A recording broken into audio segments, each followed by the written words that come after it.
Let us start with a word of prayer.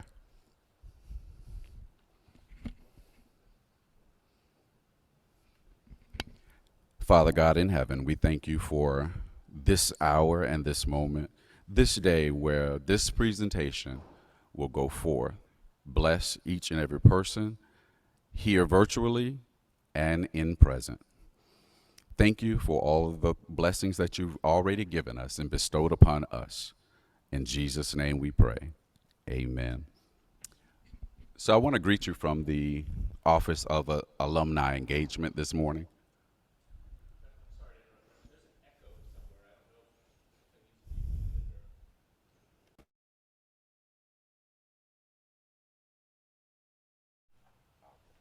There we go. It's still going to echo, I think. Um, but we want to greet you from the Office of Alumni Engagement this morning, and we thank you for being with us. Our welcome this morning will come from Miss Thaisa Walker. Just say welcome.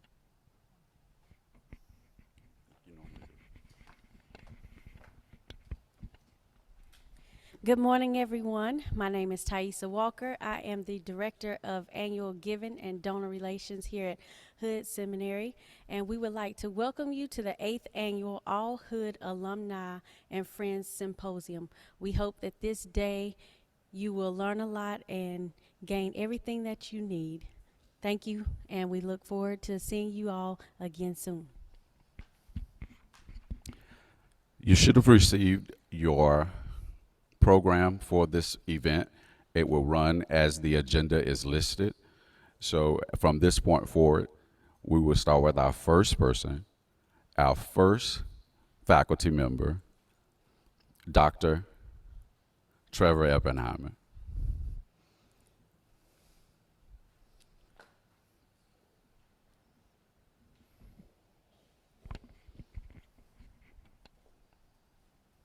Is there a way to get the echo off, do you think, John, or is it, or can I just speak without it, or? You can actually put it here and just speak. You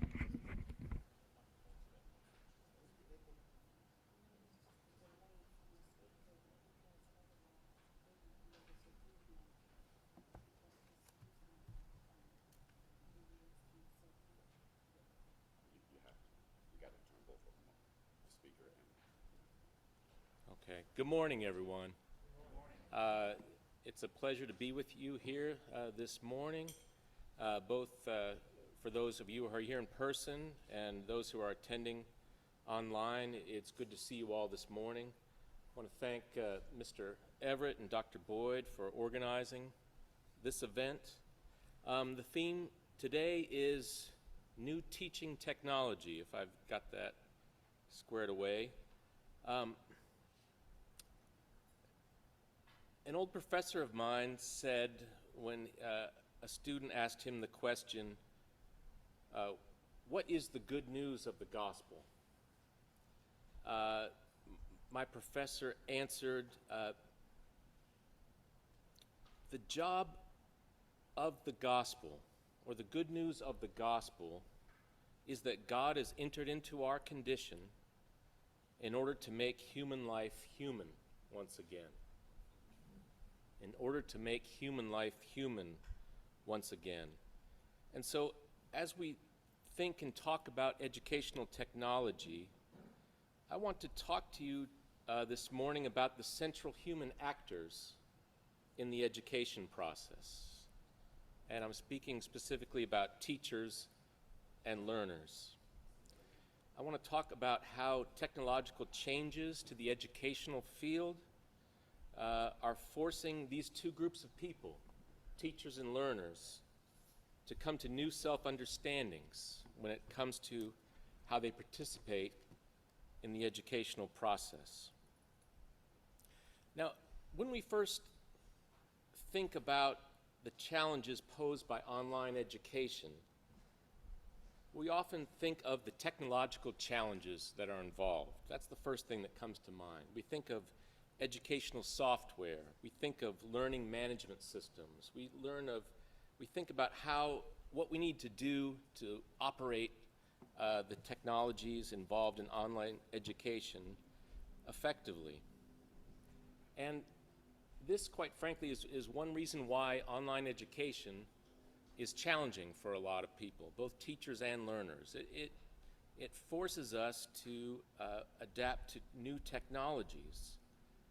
But I think there's something more to person's resistance to online education than just the new technologies and the facilities that are required by both teachers and learners.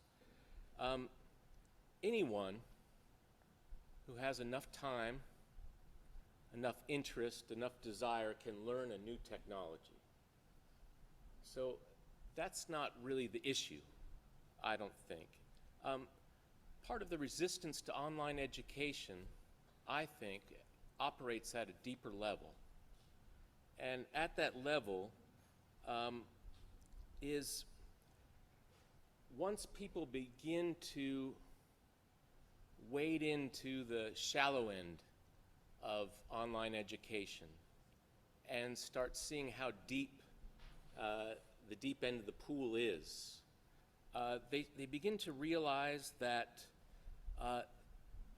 their self-conception as teachers and as learners is going to have to change, is going to have to undergo some transformation.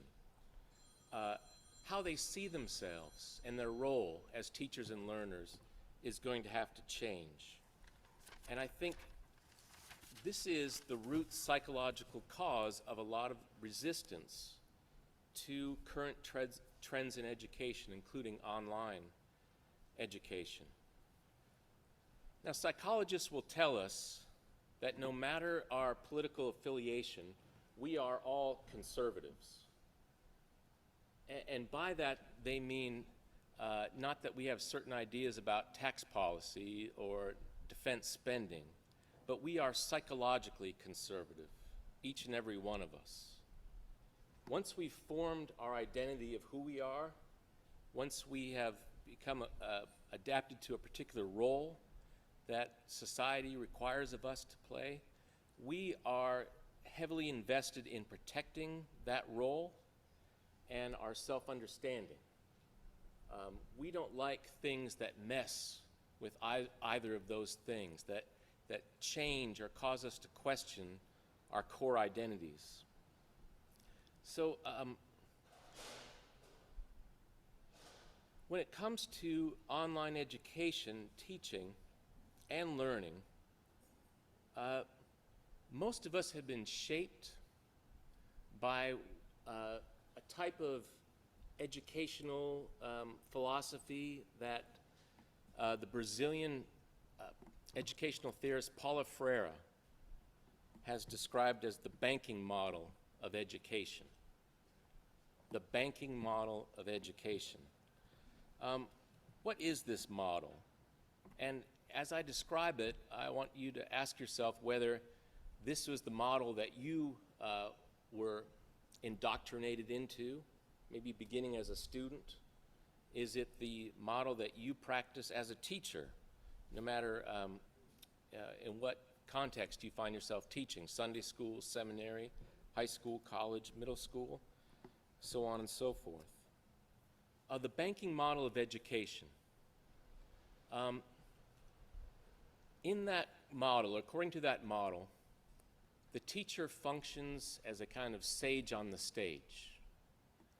They have the credentials, they have the expertise, they have the knowledge, and they understand their job as depositing the knowledge that they have into the students before them.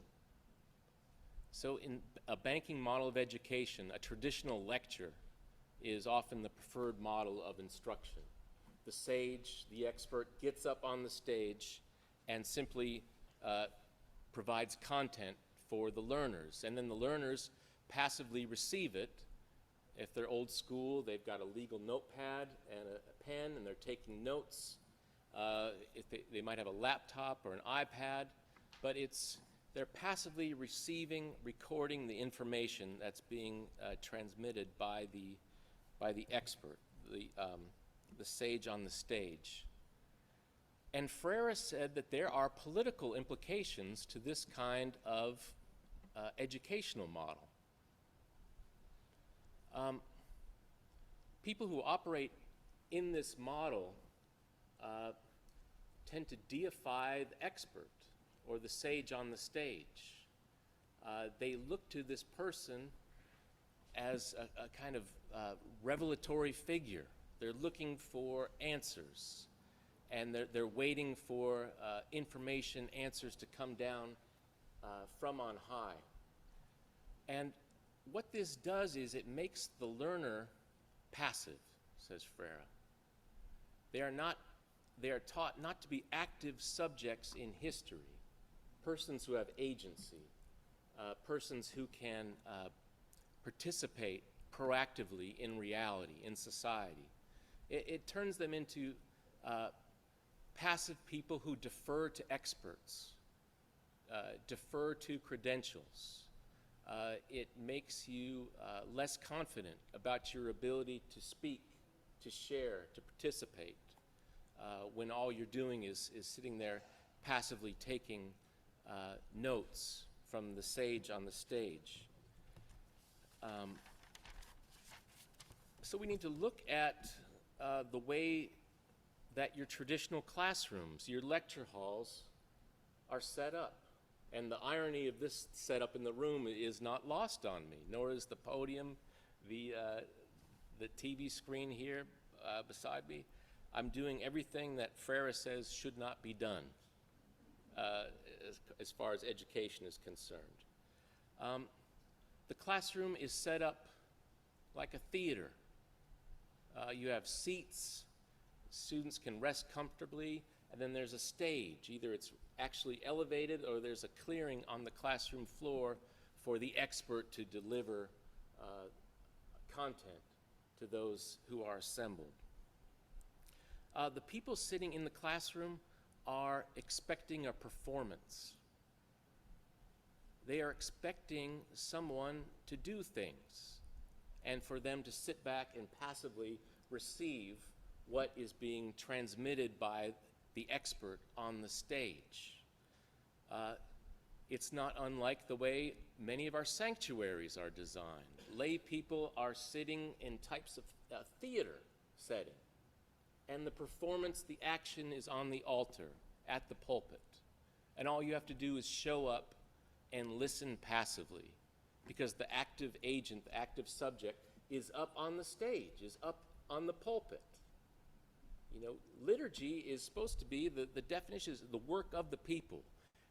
Worship is supposed to be a participatory process. But too often our churches are set up so lay people are deactivated often. So with the church, so with our classrooms today.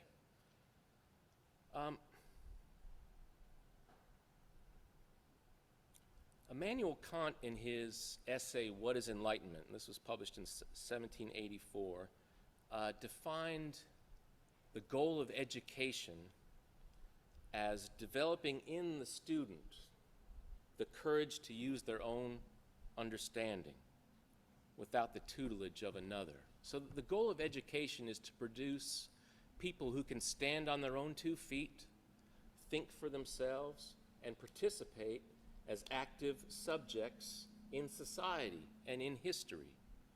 So the goal of education is for the teacher to, in a sense, work him or herself out of a job to the point where the student no longer needs the teacher any longer. And the analogy or the parallels to parenting, for instance, come readily to mind. The job of a parent is to raise the child to a level of maturity where that child will no longer need that parent any longer. And Kant says this is the job of the teacher. The teacher functions the same way. If we are successful teachers, we want to get students to the point where they are no longer dependent on us, where they have outgrown us, where they're able to stand on their own 2 feet. But the great pioneering psychoanalyst Sigmund Freud said that there are people he called devouring parents. He used the term devouring mother, but I think in this day and age we can apply it to parents and in general, and fathers in general. The devouring parent secretly does not wish for the child to become independent. The devouring parent does not want the child to outgrow the need for the parent. The devouring parent wants the child, even when they reach adulthood, to remain dependent on him or her. And Freud said it's because the parent's self-understanding is at stake. Their understanding of their job in the world is at stake. If the child can leave the nest and function without them, then what is the parent to do? This throws the parent into a kind of crisis, anxiety. So in order to resolve that anxiety, Freud said the devouring parent makes sure that development is stunted in the child, so that intentionally sabotages the mature development of the child, so that the child will always remain dependent on him or her. And interestingly, Immanuel Kant said teachers do the same thing with respect to students. Teachers are people who like being experts, who like brandishing credentials, who like speaking authoritatively in groups before audiences. And so if the educational process works like it's supposed to, that teacher should be working him or herself out of a job and should no longer be needed eventually. So the teacher, like the devouring parent, may sabotage the educational system so that the student is constantly and always dependent on the teacher and his or her level of expertise. And then the student will then be afraid to step out on their own, voice their own opinions, come up with their own theories, become active agents or subjects in the world. Now, what does this all have to do with online education? Online education has a lot of critics, it has a lot of drawbacks, it has a lot of cons. And I think a lot of what people say about it, when they speak about it negatively, is on target. Online education is often impersonal. It's disconnected. People spend too much time in front of screens. It can be isolating. We saw this particularly during the pandemic, and I think the data is in. Online education was a disaster for elementary school kids, for middle school kids, for high school kids, and even for many college students. They were not getting what they needed because in addition to educational content, they needed socialization. They needed to learn the skills about how to relate to other people. And it was healthy for their psychological development for them to be around other people in in-person classrooms. So I get all that, and I understand that, and I agree with a lot of what people are saying about the drawbacks of online education. But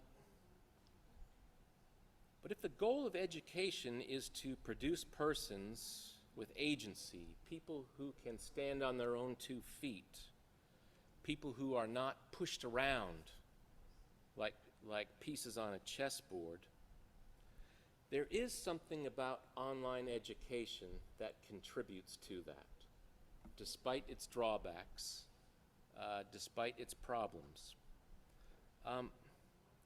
Online education, Michael Strauser, an educational theorist from the University of Central Florida, operates, he said, according to a different conception of time than traditional in-class, in-person instruction does. Traditional in-person, in-class instruction operates according to compressed time, 1 hour, 2 hour blocks, where material has to be conveyed, information has to be received. We have to be sure that students understand the information that's being transmitted. And oftentimes we are rushing, racing against the clock to make sure all these learning goals are happening within a 1 or 2 hour block of time.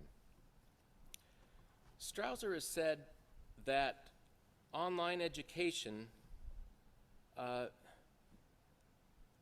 has more flexibility, liberty with respect to time than traditional in-class, in-person instruction does. And I think it works well for adult learners in particular.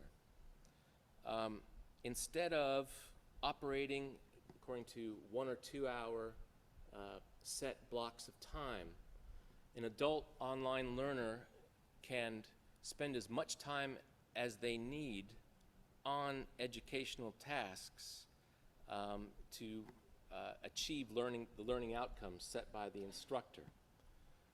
They can work early in the morning, they can work at lunchtime, they can work in the evening, they can work in the afternoons. They get to pick the time that they engage in material. And this then allows the learner some agency as to when they're going to learn and for how long, and to structure their day according to the times that optimize their learning. In this kind of online education, educational theorists have said the instructor is forced to no longer be a sage on the stage. The instructor is forced to be a kind of curator of knowledge, like a museum curator. Now think of what a museum curator does, right? They create spaces in which people can encounter, engage with paintings, sculptures, artifacts, digital forms of media. So you create a learning experience. You can do this sequentially, arranging encounters with artifacts by theme, but you allow the subject to enter into the space and explore it for themselves. But a curator is not conducting an educational Montessori-like free-for-all. They have structured that learning space so that the people entering into it, if they are doing so intentionally, reflectively, in an engaged way, will walk away having achieved certain learning outcomes. So to connect this back to FRERA, there is a way that online education can contribute to student-centered active learning, provided that teachers and learners embrace a role other than the one that's been assigned to them by the traditional banking model, the active subject on the stage transmitting information, the passive student taking notes, just receiving information passively. For persons who are skilled in online instruction, right, the learner can be an active agent and take responsibility for their own learning, provided that we have instructors who know how to create virtual spaces for them to do so. Online education is not going anywhere. It looks like it is here to stay. Our job is to, for those who are invested in it, who practice it, is to make it better, to make it more student-centered, to produce the kind of deep learning that the whole educational process is aiming towards. I don't think online education is good for kids. It's probably not even good for a lot of undergraduates, but it may be good for adult learners. And adult learners increasingly find themselves in seminaries, and adult learners are in churches. And as time moves on and as generations move along, the older people in the congregation are eventually going to be well versed in online tools, online instruction, online learning. And so for the pastors who are out here today, the people who are active lay leaders today, what is going to be the future of Christian education in congregations? Can we continue to operate according to old Sunday school models of education any longer? Maybe the traditional Sunday school model of education may have maybe another 20, 25 years left in it, if that, but eventually there's going to have to be a transition because people are going to be expecting new ways of learning, new ways of interacting with content. So I think it's essential that what seminaries like Hood Theological Seminary are currently struggling with as far as figuring out how to use educational technologies and how to faithfully and responsibly make sure that learning happens. Eventually, this is going to be the church's job as well. So the more that we talk to one another about what's happening in seminaries and share what's working and what's not, we can hopefully prepare the churches of the future for new challenges and new models of Christian education. And I'll just stop right there. And thank you for your time and for your attention. Are there any questions, reactions, comments? Could you all hear me? Was the echo still going? Okay. I have a comment. Yes, ma'am. Good morning, Dr. Oppenheimer. I totally agree with you. And in your study, I have found that there are many adult learners who work full-time jobs who desire to get higher education, such as a master's, and particularly for Hood Theological Seminary. But because of their job and their distance, they cannot afford to take that time. It is a challenge, and it can be done. But the greater part is if you can do it from the comfort of your own home at your time, it really works. Yeah. So, the challenge you're describing is a result of some macro changes that are going on to our economy. People are not just working one job, 35, 40 hours a week. People often have 2 or 3 part-time jobs, and their shift schedules are not dependable. They change from week to week based on the needs of the employer and the whims of the supervisor. So,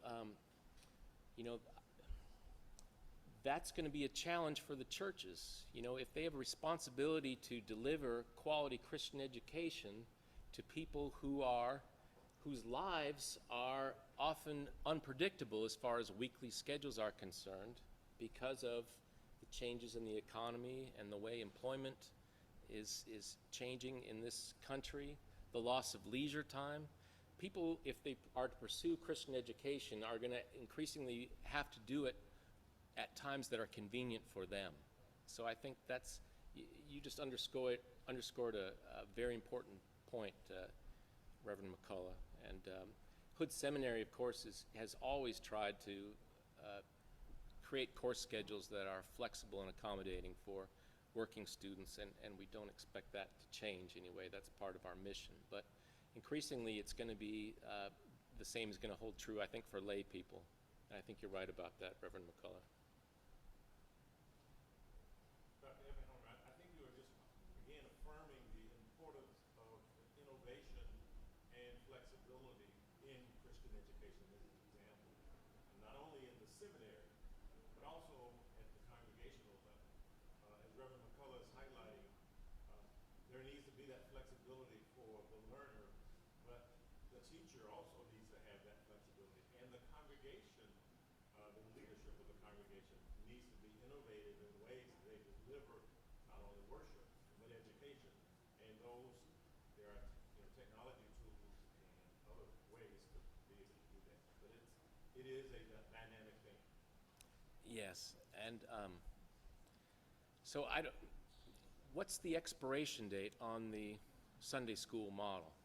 I mean, that's a question. Or can the Sunday school model continue as a one course track or one educational delivery method, but then churches are going to have to grow and expand into other delivery options too. So, yeah. I was visiting a church in Indianapolis on a trip once, and just kind of walked around the sanctuary of the building, and I noticed that they had a catalog of educational things that they shared, and there were all different days, all different methods of how it was delivered, but it was a catalog.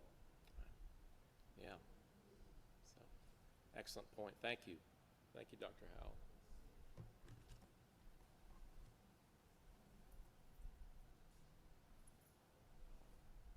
All right, anybody else? Yes, Dr. Conforti. You're talking about how humanity has a kind of a fundamental conservatism, resistant to change. Students need to reimagine who they are as learners. You also said professors, pastors, teachers need to reimagine who they are as teachers. And you were making, I thought, a really great analogy about what a museum curator does, and maybe that could be a model that is thought about. I was wondering if you could reflect more on that as perhaps a way for us to reimagine our role as people who create spaces. Yeah, I think, first of all, I want to say that there is a time and place for a good lecture. There is certainly a time and place for the sage to be on the stage, especially when this is someone of special insight, special gifts, communicative skills. We want to be able to sit and listen to someone think out loud, and we learn a lot from good traditional instruction. So I'm not saying we should do away with that. But sometimes people say, well, if you're going to do away with that approach to teaching, what's the alternative? It's just going to be crazy Montessori where we just send people out into the world and they just follow their bliss, whatever interests them, they just go for it. But there's something in between, I think. And again, it's this notion of someone who's curating a space for students to, in a guided way, actively engage with material, such that they're not dependent on us to tell them what something means. We are kind of like constructing a kind of scavenger hunt for them. And I think good online instructors do this. You allow students to move through a learning space at their own pace, at their own time, but you have set up that learning space in a deliberative, intentional way so that certain learning outcomes can be achieved. So next time you visit a museum, check out not only the objects on the wall, but pay attention to the way space is constructed and arranged and organized in a museum. And I think you might get some clues about maybe how online virtual spaces can be arranged and organized to facilitate learning. I hope I've addressed your questions.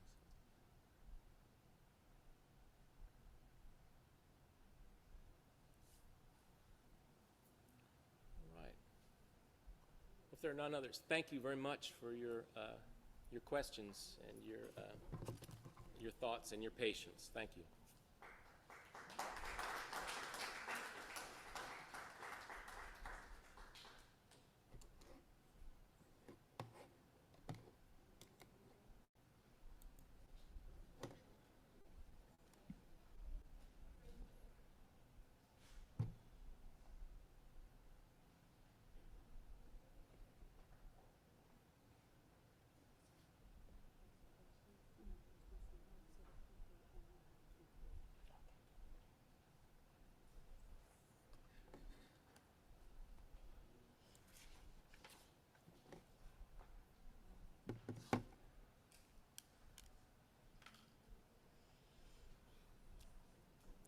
Good morning, everyone.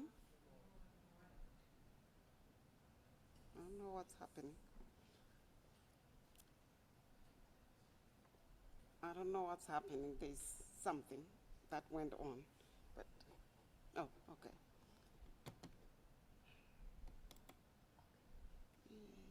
Well, thank you for the invitation to come and participate in this meeting. Though you gave me a challenging topic, which I know nothing about, so I'm just going to present to you what I have from my perspective. And so I'm beginning by acknowledging that this is an interesting and challenging topic that can be taken in different ways because it has global and local contexts. Technology has made it possible for people in diverse locations to share similar or same experiences in real time. I just participated in the first global virtual meeting of the Society of Biblical Literature as a panelist, as an echo, on a discussion in March on the topic of theorizing the global. This was a welcome opportunity for me because I had not been able to attend SBL meetings for years due to the increasingly prohibitive costs. So technology has opened up the world for more meaningful interactions between and among people in diverse locations. And as we all experienced, technology was a blessing during the pandemic as people of all faiths were able to gather in worship. We were able to be part of important occasions in our families and circles of friends. I was able to attend weddings and funerals of relatives and friends. Preachers are ministering in a real way to people in different states and even on different continents. And here at Hood, we are having students in different states who are taking all their classes online. And the good news for me is that Hood has been preparing for this moment for a very long time because we were already using technology through the Alabama extension, as we were already using video interactive conferencing, the IVC, and My Hood as the learning management system, and we already had started using Zoom. And we were already in the process of introducing the hybrid format before the pandemic. And we were already getting training in online teaching. So we were getting prepared. With the Alabama extension, it was different though, because the instructor had some sense of control. Our students were in the same place. You know, we had the students here, the track 2, our Alabama extensions were together with the track students here. So they were on video, but they were also together. We had a class here in person. But they were gathered in one room. You could see them in one person. Well, now with the way we are now, everyone is in their own house with their own Zoom. So the professor is really in control, not in control. And for the most part, I'm not even aware that my students are listening to me because they can also just put on their background. And I have no idea. And sometimes if we end class early, you can see that students have not, like we say, bye. and everyone else is logging off, and there are still people who are logging on, and it's like, why are you still there? And sometimes I send an email later and say, what happened? Were you in class? And sometimes I get a story, but other times I get nothing back. So there is that sense of not being in control. So there was also a sense of community that is lost because the Alabama students were a community. They could continue conversation before and after classes, as well as we did here, where we could continue conversations before and after classes and continue at lunch, conversations that may have sparked in class. Those things are lost because of the individualistic elements that are introduced by technology, which for me brings in some sadness because this is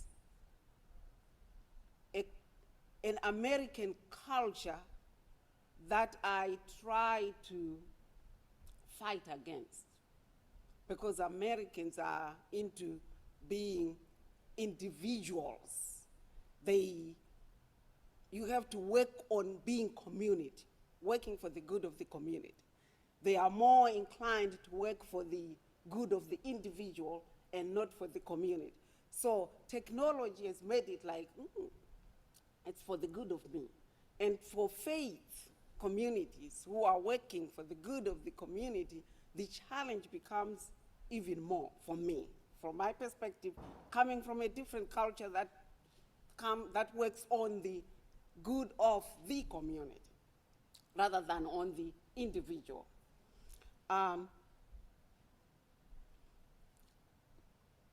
So we are now more technologically focused than before. And the Alabama extension died its own natural death. And now Hood has two formats for teaching and learning: online completely, which is in track 2, and hybrid, which is in track 1. And the main technologies we use in these formats are Zoom and Canvas. So in the hybrid format, in-person sessions happen only 4 times a semester that are interspaced. And the rest of the teaching and learning happens on Canvas. So all course communication in the hybrid take place on Canvas. We load our syllabus on Canvas. Our course schedules, modules, assignments, discussions take place on Canvas. We have meetings that, no, not yet. I'll tell you when to put it up. We have extra times that we can meet for online in between the in-person meetings that are when necessary, when either the instructor sees a desire for it or the student sees a desire for it. But for the most part, a person is an individual. They are working alone. They are never working as a group. They are never working together at the same time. And we only work together in the hybrid when we are on campus, on those 4 times that we come together on campus. And then on the online, of course, we are on Zoom for the most part, which you can also, and professors have a choice that some of it you can also make it asynchronous. That is, you can put stuff for students to work on their own, but for the so you have a choice to do that. But for the most part, you are free to do more in-person, virtual. And so we do that, but also the management, the learning management system is Canvas, where we load all our stuff and discussions all take place there. So Zoom will provide class sessions that you can have lectures that the dean was talking about, that you can have that where you are the guru, you have students sitting under your feet and you are the source of knowledge and all that. And you can also have discussions, which is opportunities for breakout rooms that you can have, and so for discussions. But each student is again responsible for their access. And some have more challenges than others. Internet can be a challenge for some, depending on where they are and their resources. And also the interruptions that can take place within that class, because especially with preachers, this is what I experience in my class, because sometimes they answer calls, which sometimes it comes through, they are not muted. And so some don't know how to mute or how to unmute and all those things. These are challenges that come along. And so those are some interruptions that happen, that challenge, and some don't know how to work all the systems that we have.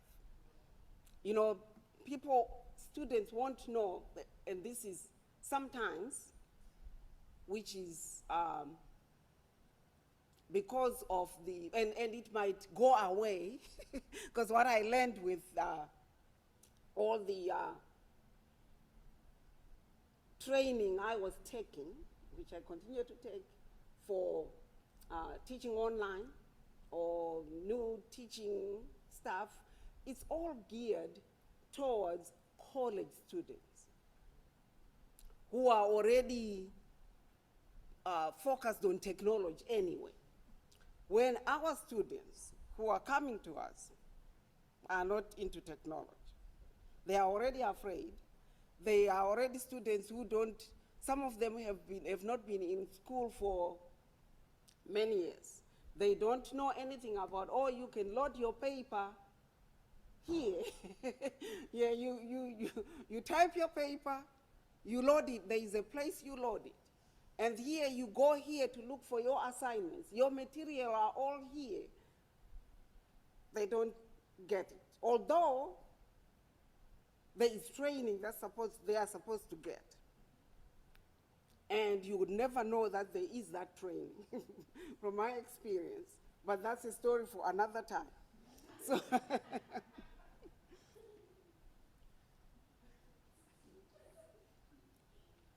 so we have to maneuver through teaching the technology, which we ourselves are learning, and teaching what we are supposed to be teaching.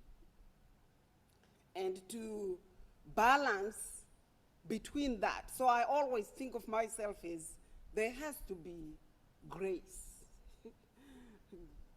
in that. Because you can't just say, papers are due. I didn't get your paper on time, so forget it. Your paper doesn't count.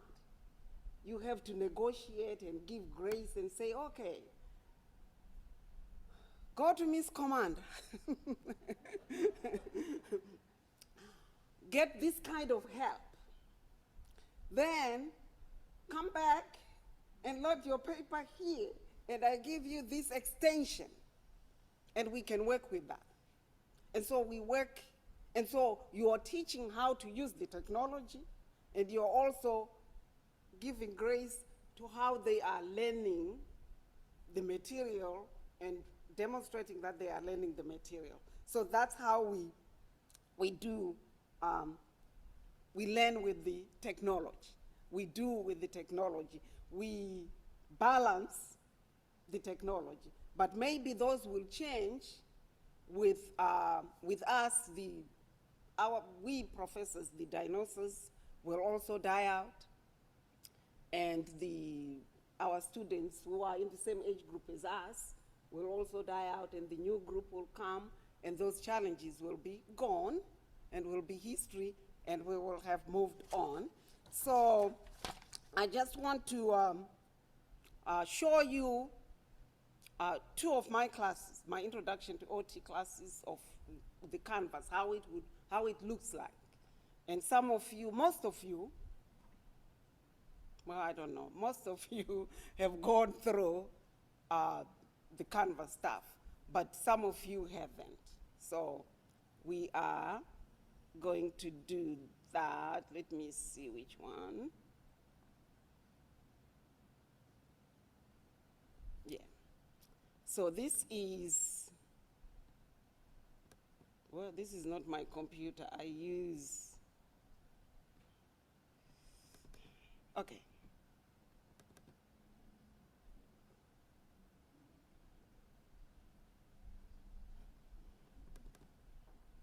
It's jumping. What are you trying to do? I'm trying to open that one, this one. No, Patricia, I control it. Tell me which one open. Okay, open the first one, BST 10410.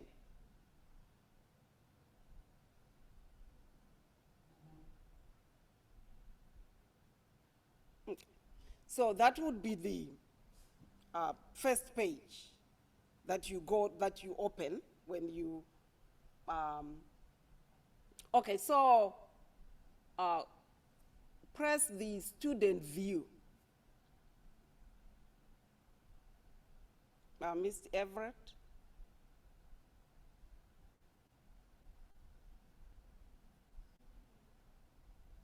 Yeah, so that is how it would look for the student.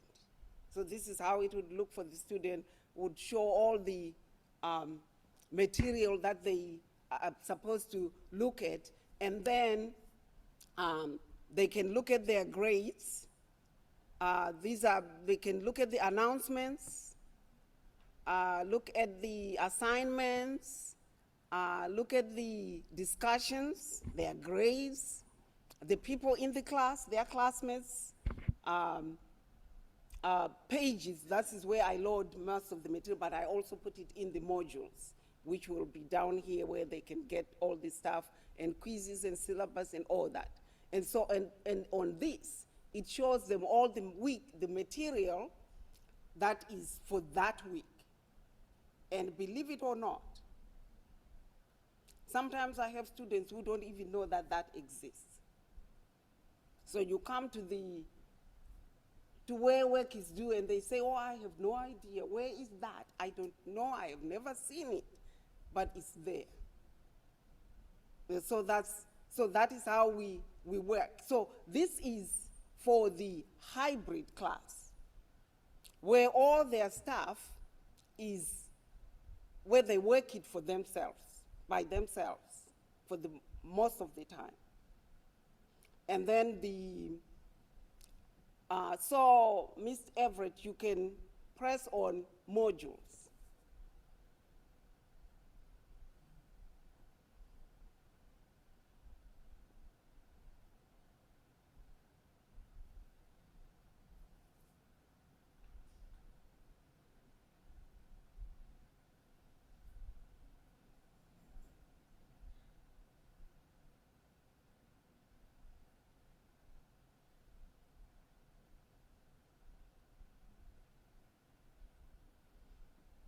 Is it showing that door?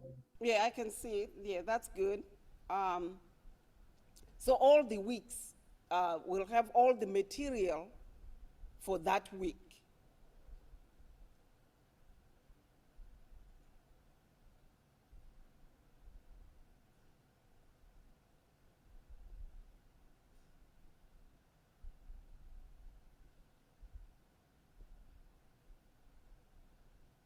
Want to go to something else?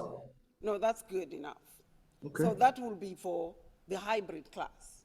And you can leave that.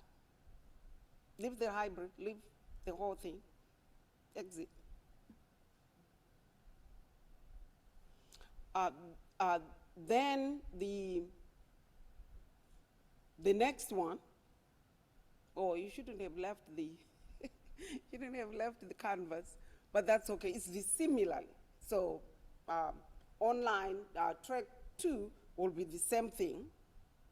Um,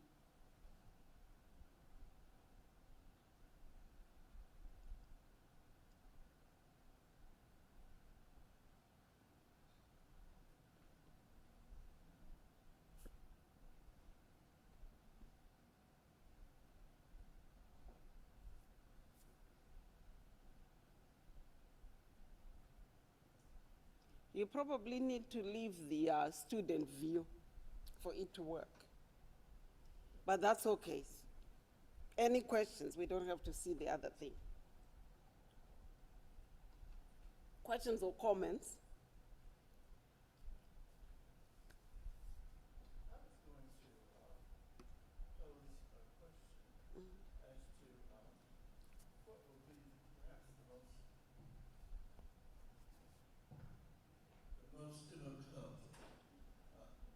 for teachers, and especially the New Testament which you presented in Kings, Judges, etc., in terms of doing papers for students who perhaps may, most of your students generally very adept in the use of the computer, but in terms of writing papers, because I can see problems there. But what is your greatest challenge as a teacher, whether you use the Harvard system or the other system? And you mentioned community and you mentioned individuals who are more inclined to an individual way than a community way. So I'm thinking about, since we live in a country of diversity, especially as we see immigration coming into the country with people coming from various Hispanic-speaking countries. I'm sure you, and there are several questions I have got in my mind, but how are you dealing with that? Are you getting now students other than the average American student? You're not getting any Hispanic kids or students? Or how are you correlating your lesson and your challenges with that, as opposed to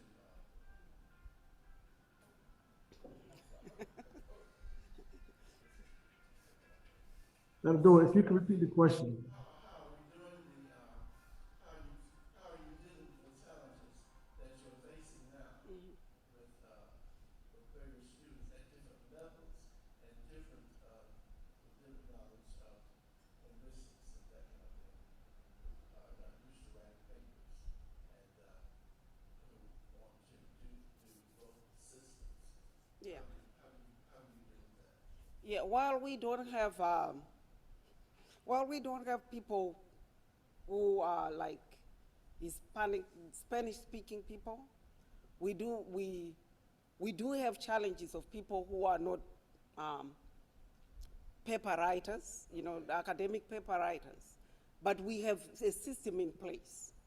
We already know what we need, or we have a writing center where we have that, where we have already, like when our students come in, we have an introduction to theological writing, theological education, where we already teach them how to think and write theologically. Yeah. So we already have that in place. And then when we are looking at their papers, especially me, because I'm talking about me, when I look at their papers, I send them to when I write my comments on them, and things that I think they will need more hands-on guidance, I will send them to the writing center and say, oh, I recommend that before you write your next paper, that you go to the writing center and be guided on how to cite papers, how to cite the resources, or how to format your paper, how to write bibliography. So I will give specific comments like that. And then sometimes I will also highlight to the writing center and say, I will have specific students who will come with these specific needs, if you can be prepared for that. And so I coordinate with the writing center on that. But we have in place a system. So the challenge continues. Yeah, the challenge continues and we are prepared for it. Yeah.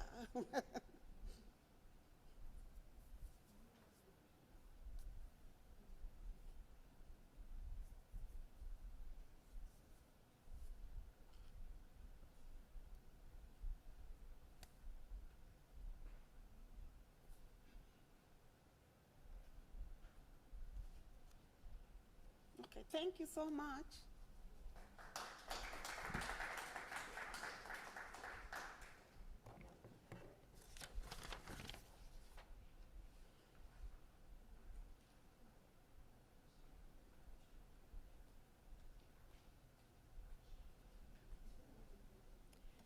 Okay, so right now it calls that we have a short break.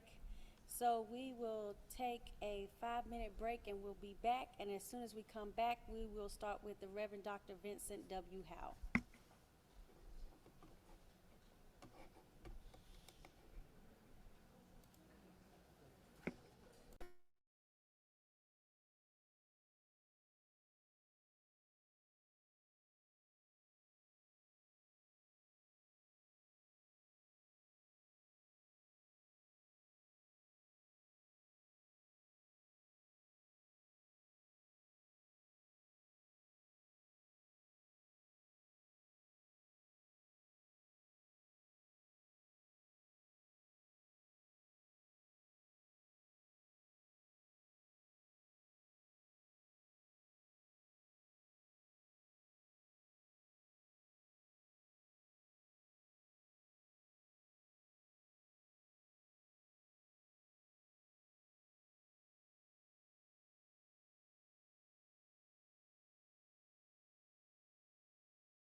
Elder Howard, are you ready to start?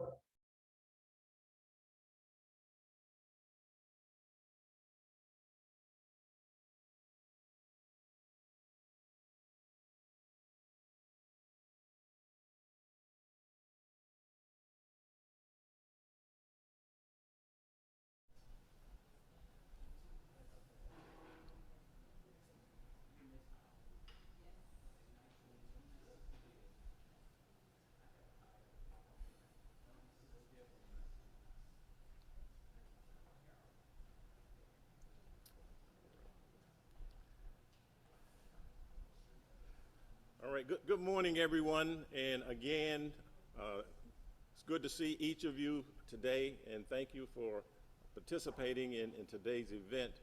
For those of you that may not know me, I'm Vincent Howell. I serve as the director of the Doctor of Ministry program here at Hood, as well as the director of the Congregational Faith and Learning Center, which we call Faith, Learn, Thrive, which focuses on how do we help churches to thrive.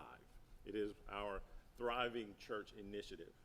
So for today, the focus of what I'll share with you really centers around ministry leadership and technology. And I'm going to come from the perspective of some of my research that I've done over the years and my writings in that area. So I hope this can be a dialogue. You know, please feel free to ask questions at the end as we share today.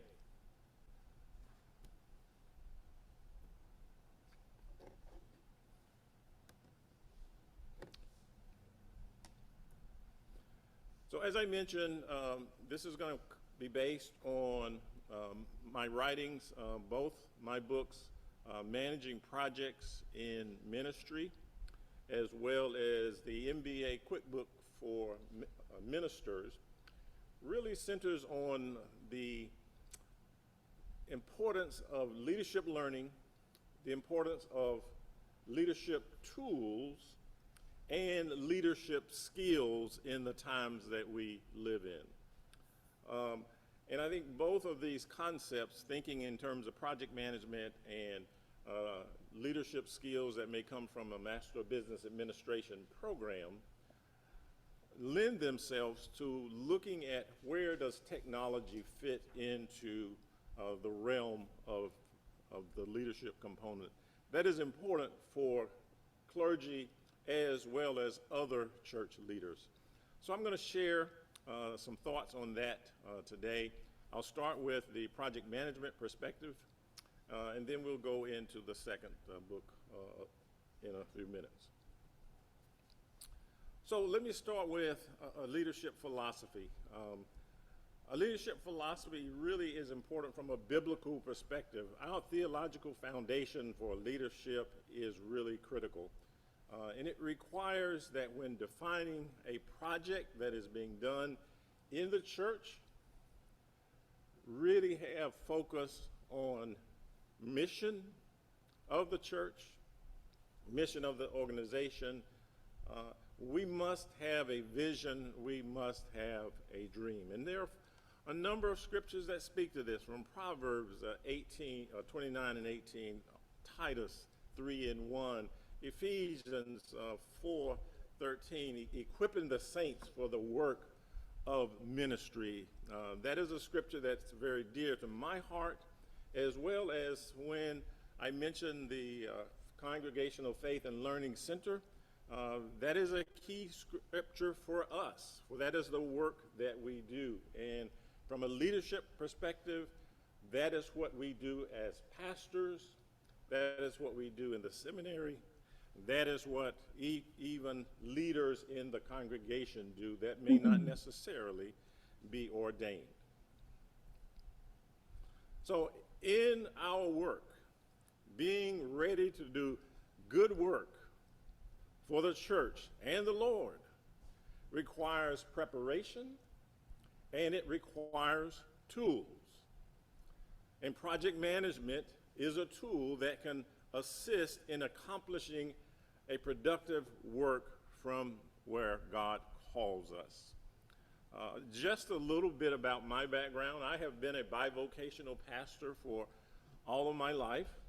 I've served in the church, ordained and pastored churches from upstate New York to Kentucky to the Western North Carolina Conference, to United Methodist, as well as the AME Zion Church. Yet the other part of my career has been focused on technology. I have an undergrad degree in technology related to manufacturing. And so I've had a lot of learning as it relates to technology, both from the classroom setting and also from my corporate experiences. So from that perspective, I've learned a lot about different tools that are important for leadership, important for an organization, and important for any organization, be it the church or a corporate organization. And that's kind of why you see the book that my title is Applying Project Management to the Church. That's where my dissertation was focused on. We do projects within the church, but we don't often manage them as projects. And when I say manage, there are processes and tools. There's a life cycle of a project. There's the review, there's the evaluation, there's the execution, there's a team part. And I'll talk a little bit more about that here in a second. But it's important that we do that from a stewardship perspective, because God gives us resources, not just financial resources, but resources as people within the church. And we want to be the best that we can in utilizing the team that is within our congregations. Okay. So as we do this work, as we do what God calls us to do, we always must keep in mind our why. Why are we doing this? We're not doing it because it's a great idea. We're not doing it because, oh, the church down the street is growing and they have done this kind of program or this kind of project. We should do the same thing. That's not why we're doing it. We're doing it because God calls us. That's why I like to affirm, in all thy ways acknowledge him, the Lord Jesus Christ, and he will direct our paths. That's our why. When you know your why, as Michael Jr. says, your what has more impact, because you're walking in and toward your purpose. Know your why. There's an interesting video. Go Google it. Go Google Michael Jr., and there's like a 3-minute video of him emphasizing this point. And the video, and he has several videos. He's a comedian, but he is also faith-based. And the video that this refers to actually was videoed in Winston-Salem. So go take a look at, go Google Michael Jr. and take a look at his video. So where do projects come from? Where do projects come from? And when you think of projects and think of the congregation, even think of what we're doing today. This event, and you can ask, Ms. Walker, who has been coordinating, and Dr. Boyd, and Mr. Everett, this has been a project that they have had to plan to make this happen. Where do projects come from? Especially, where do projects come from in the church? The Holy Spirit guidance in response to ministry needs. Can I say that again? Not our great ideas, not something we read about. It comes from the Holy Spirit guiding us. So God directed strategic planning. And I'll talk more about where strategic planning comes in. So the point I want to emphasize is we have got to always be following the Spirit of the Lord. great ideas that we come up with from our readings. I mean, my wife will tell you I'm thinking too much because I'm coming up with these ideas, all right? But as we do projects, we really got to make sure the Holy Spirit is directing us, all right? So what is a church project? A church project is a unique, collaborative initiative that is carefully planned, and I emphasize the word planned, and designed to achieve a particular ministry objective. Okay? Planning is critical. A particular ministry objective that God puts in the heart of the congregation, in the heart of the leaders in that congregation is important. So, when you think about projects, you think about that definition, I hope you're asking, well, show me where projects actually is seen in Scripture. Okay? And I contend, from my reading of Scripture, that God's first project and first project manager was Noah. Okay? If you think about the story of Noah, God gave Noah a specific task. All right? What was that task? Say it loud again. Build that ark. All right. Now, so did God say, okay, just go build the ark? He sure didn't. If you keep reading that scripture, you will see that God told him it had to be made out of certain material, right? Certain specifications, be able to have a capacity or to accommodate a number of things, animals. He didn't say, make one that'll handle 15 of every animal on earth, did he? He gave him some specifics. All right? And those kind of things are the thing that I want to emphasize to you, to focus on the idea of project and project manager. So he spoke to Noah to do this. So Noah's story is in Genesis 6, 9 through 22. Go back and read that. And then you'll see that a project is temporary in that it has a defined beginning and a defined ending, and therefore a defined scope and resources. All right? Now again, we do these types of things in church. All right? What happens when a congregation needs to work with someone to build an addition onto the sanctuary? Reverend Oliver, Dr. Oliver, that's a project, right? All right. Men's Day, that a project? Women's Day? When I was writing this book, I was talking to a tech leader at a church down near Cornelius, and one of the feedbacks he gave me was, when we do our Easter and Christmas programs, they really need to be managed as projects. Why? Because we've got all these moving parts, we got all these resources, we definitely have a time constraint. And you'll find it in project manager, there is a time constraint. It's got to be done between this start and this ending.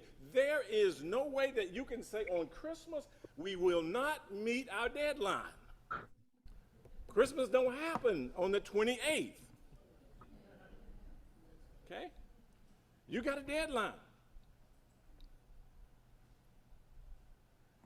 A project is also unique in that it is not routine operation or process, but a specific set of requirements, operations, specifications that are designed to accomplish a singular goal. So, what is then this idea of project management? The discipline of initiating, planning, executing, controlling, closing the work of a team to achieve specific goals and meet specific success criteria. Okay? The application of knowledge, of skills, of tools, of techniques to project activities to meet the requirements. So here's some basics of project management. Many times you'll hear, and maybe you even say it yourself sometimes. On Saturday, I got these projects to do. All right? So you make your list and you go out, or maybe your spouse makes your list, and then you go out on Saturday. Mark looks at my wife. And you go do those things. That's really not what I'm talking about. Those are tasks. What I want to emphasize, when you think about project management in the congregational setting, in a nonprofit setting, even in a corporate setting, project management is team-based, a group of people working together. So if you've got a group of people working together, an important parameter, therefore, is team building. Just because you bring them together and say the 5 of us are the project team, the project team has to be able to work together.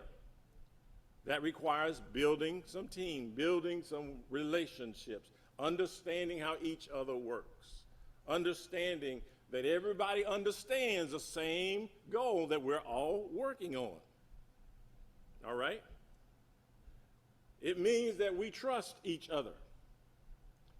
In project management, the best way to get it done is to do it yourself. That is not project management. Sometimes we like to do it that way, right? So therefore, projects go through formative stages. So you gotta get to know each other. You gotta have some misunderstandings. Then you gotta work through those misunderstandings. And say, yeah, now I understand that perspective. Now I understand what he's thinking about. Now I understand what she's thinking about. Now I understand why she feels that way or why he feels that way. And then we are in better position to be able to work together. So here's what I call the phases of a church project. Okay. Now, I had a conversation with one of our speakers that'll come on later today, and I'm glad he and I, Dr. Oliver, got to talk because he has project management experience too, all right? He's had the training. I've had the training.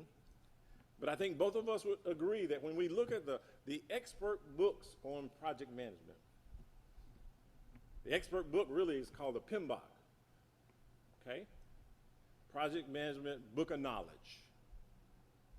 One thing you will not find in that book is my point number 1, prayer and Bible study. In a church setting, you got to start with prayer. In a church setting, you got to start with the Word of God, okay? Then we discern and define what the ministry opportunity is as the Holy Spirit speaks to us. We develop some solution options. We plan the project. We execute the plan. We monitor. And we then evaluate and celebrate, okay? That's a life cycle of a project. So when you think about it, you talk about project meetings, you're looking at schedule, you're looking at quality issues, you're looking at monitoring spending. And that's why I started early on and talked about, the whole stewardship part. Because God, gives us resources in the church, but we have to manage those resources effectively and responsibly. And that's a stewardship issue, all right? Whereas, a corporation may have a bigger budget, but in a church setting, it's a smaller budget, right? There are some churches that have much bigger budgets, but at the same time, to be good stewards, we've got to manage all of those resources. We've got to look at risk. We've got to look at organizational concerns. We've got to look at people concerns. So, with all that in mind, I mentioned earlier and talked about the whole idea of strategic planning. projects typically come from your strategic plan. You've got a plan at a higher level. Where is the vision? Where is God calling us? What's our mission? What are the objectives that we're trying to do? And it also means, when you think in terms of strategic planning, maybe we as a church or the organization has been doing a lot of different things that we've always done because we've always done them. So in the strategic planning mode, you think about, well, what's the vision that God has given us? What's our mission? What's the goals and objectives we focus on? And does each of those things that we're doing match where God is calling us? And if they aren't, then it really means we need to reassess what we're doing. Because God may be calling us to do something completely different. All right? So why do strategic planning? The main benefit of planning a process is continuous dialogue, continuous talking about the organization's future between all levels of the church, the clergy, the assistant pastors, the leaders, the teachers, as Dr. Eppenheimer highlighted, how we do education in the church, lay leaders. In short, the most highly rated benefits of strategic management are to help us to clarify the vision that God has called the organization to, the church to. Focus on what is strategically important, not what our pet projects are, or the things that we like because our parents did them when they were in the church, and now that they've gone on and now that we've taken their place, we want to continue to do them because they've done them. We must focus on what is strategically important to the church. Let me let that set in just for a second. What's strategically important for the church? Salvation? What else?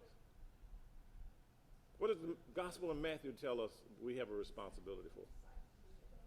Making disciples for Jesus Christ, so that we as the church, as God's people, we as individuals can bring others into the church.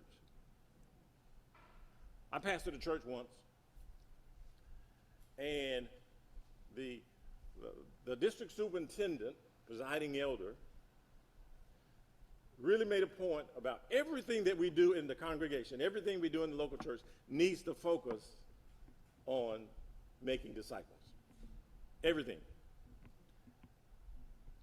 And I remember having a conversation about that in a larger context of that local church. And one person said,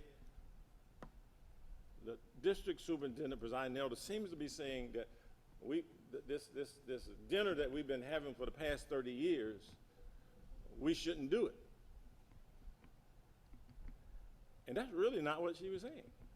She was saying and challenging us to say, how do we take that dinner that you've been doing for 30 years and use it as a way to make disciples for Jesus Christ? Even little things. For example, you can set up, let's say we're in this setting and we're preparing for lunch, and each of our places have a placemat, all right? Now, let's say our placemats are purple and gold. No, I don't like purple and gold. I'd rather go black and gold. Some of y'all got that. And that's all it is. It's black and gold or purple and gold, right? But there's an opportunity that's sitting right there in front of us. That opportunity can be having something printed on them about discipleship. Having something printed on them about connecting with the local congregation. Having something printed on about them about a particular ministry that we have going on. Or even simply to invite them to the church on Sunday. We can easily overlook those kind of small details even in the simplest things that we do. But they are important. And then, again, this planning is so important because there is a better understanding of the rapidly changing church context and the community that we live in. I started off by saying continuous dialogue. The dialogue that we have today about how we apply technology, how we do the projects that God calls us to do, really needs to happen continually. Because today is April the 21st, 2023. All of us can go back 3 years and think about what was going on actually at this event 3 years ago. I was here. That is one of the first connections to getting involved in the D-Min program and the Congregational Faith and Learning Center that I had with Hood Seminary. The world was different 3 years ago than it is today. And we ought to expect that the world will be different. What God needs us to do will be different in 2024. But if we get stuck on what we have just been doing and not continuously dialogue, talk about it in the church, talk about it within the lay ranks, talk about it within the clergy ranks, understanding what technology is able to, we can use to help us do God's work. I mean, maybe even today there's a technology that's being talked about that can help us. But we aren't quite ready. But we can be dialoguing and thinking and planning for how that makes an impact on our congregation in the future. So I found this quote from Thomas Bandy, who writes this book, Strategic Thinking, How to Sustain Effective Ministry. And I think he makes an important point. In order to go beyond the box, to be relevant to the changing community, churches must accept more risk. They must be willing to go beyond the comfort zone of members to improve the effectiveness of programs. They must be willing to ask or to risk failure and to learn from mistakes by implementing creative new ideas or projects. They must be willing to stop wasting limited resources of time, talent, and money on sacred cows that no longer drive the church toward its vision. Make sense? So here's a model to think about as we do strategic planning. And I welcome any of you, if you really want to get more in-depth into how to do strategic planning, feel free to reach out to me. I'm going to have my email address and phone number at the end of the presentation. This is something that we do in Faith, Learn, Thrive as part of that initiative. And we'd love to connect with you, your congregation, on how you can be a part of it. But I took this model. I taught a class at Elmira College back in 2016 to 2017 timeframe. And I was teaching project management and strategic planning at the graduate level. And the text that I used was written by Thomas Willing and his associates. And he has a great model for how strategic planning is viewed. And that model is essentially the center part of this slide. It's the green part, if you will. There's this environmental scanning, then there is strategic formulation, there's implementation, and there is evaluation and control.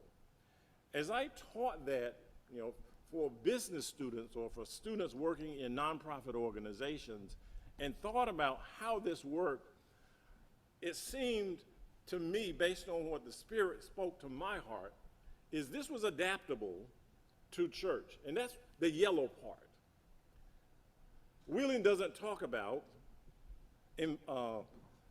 starting with prayer. Wheeling doesn't talk about continually being in prayer as we execute our projects.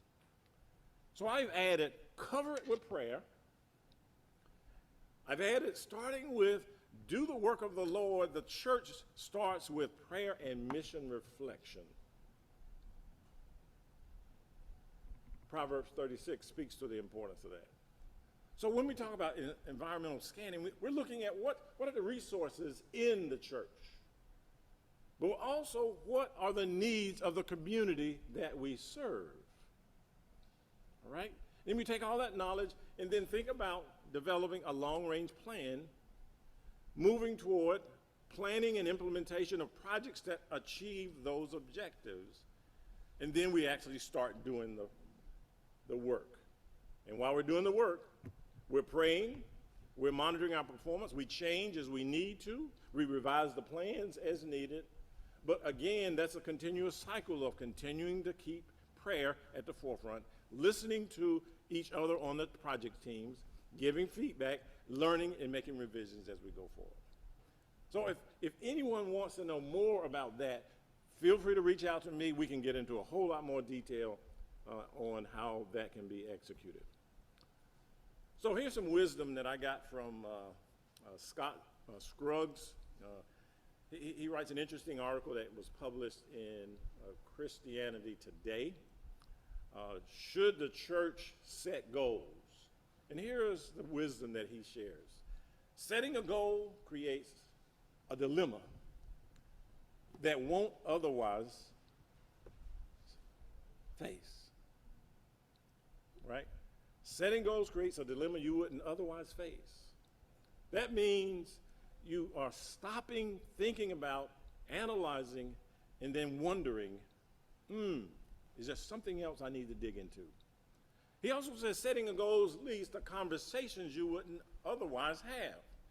When you bring folks together and we have these goals and we are talking about it, as opposed to an individual saying, let's go do this and go get this group of people to go do it, that conversation brings up other ideas that may be relevant. Setting a goal, Scruggs says, provides opportunities to learn and to grow.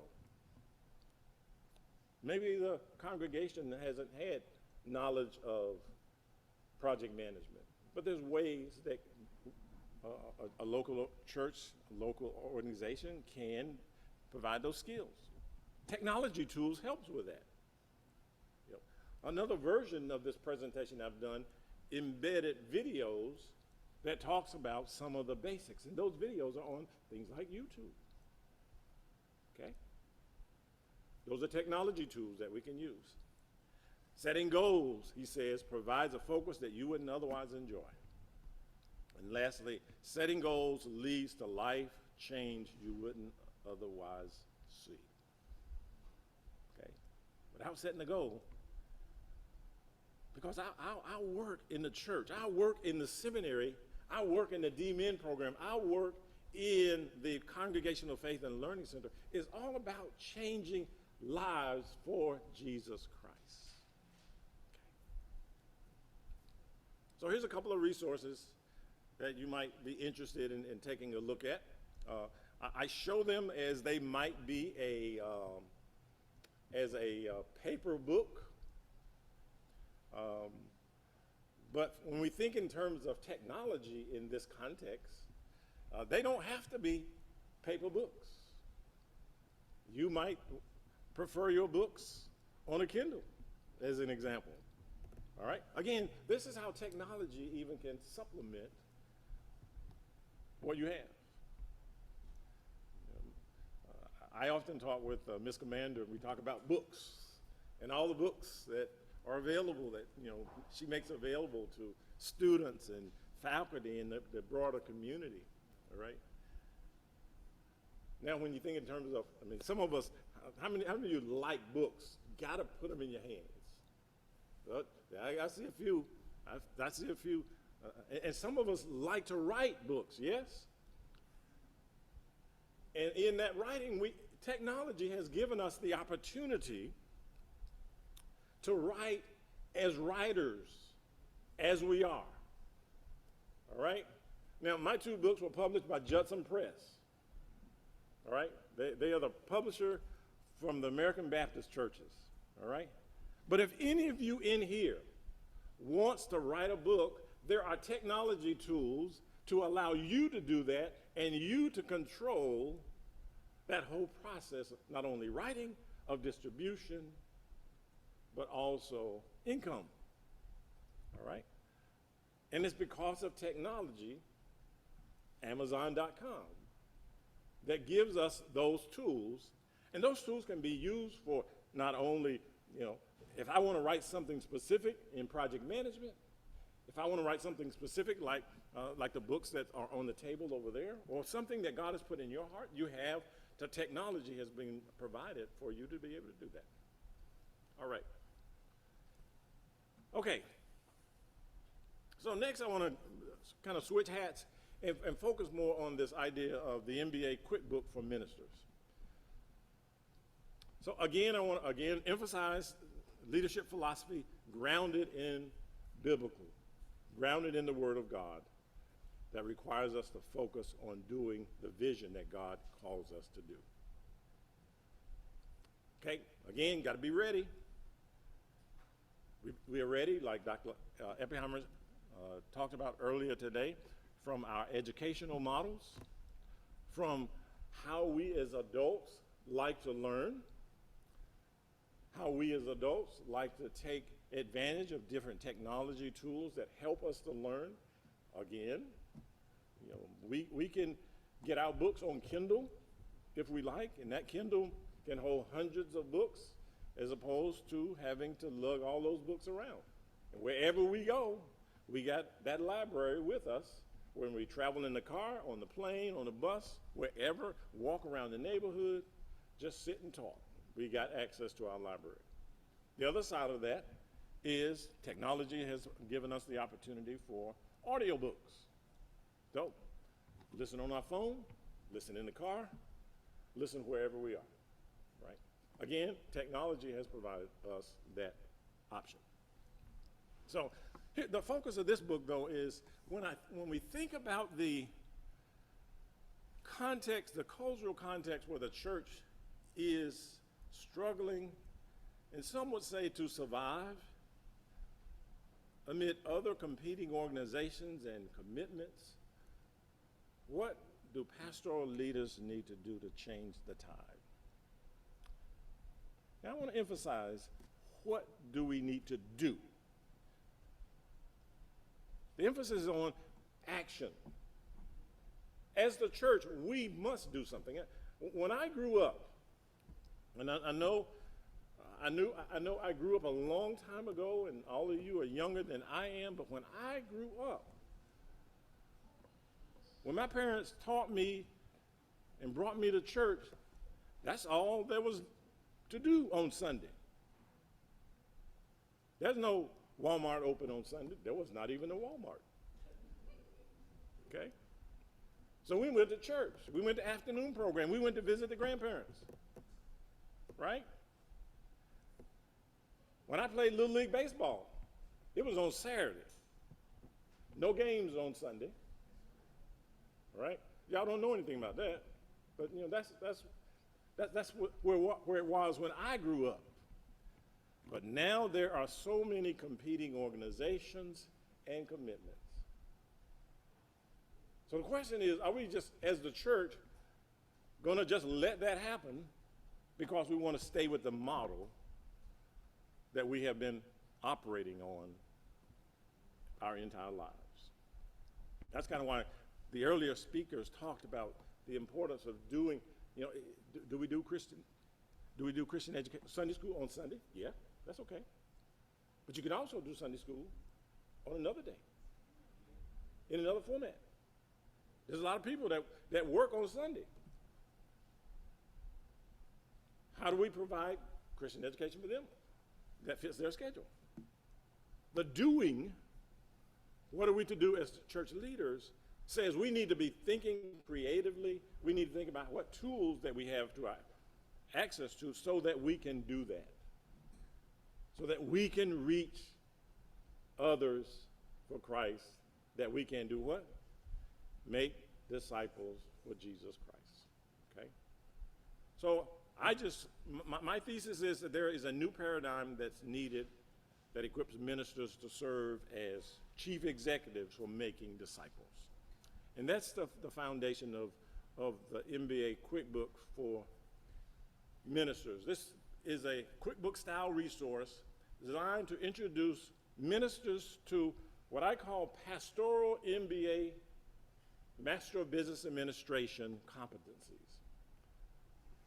Now, some seminaries teach some leadership courses. We teach leadership courses here, but we've all in the seminary world have heard feedback that says, and there's a research out there that says the same thing. Sometimes we will hear that there are certain things about leadership that we don't teach in seminary.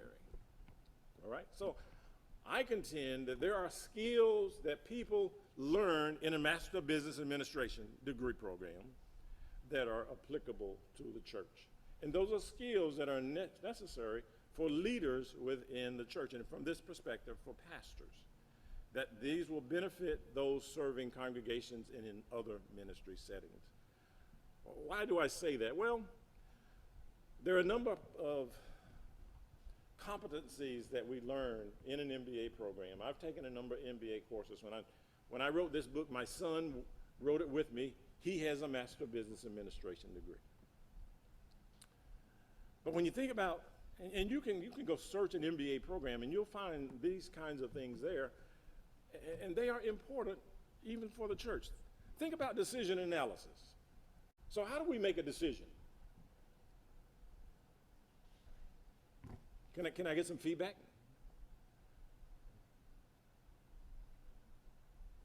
Sometimes we just think about it and we say, I think we ought to go do this.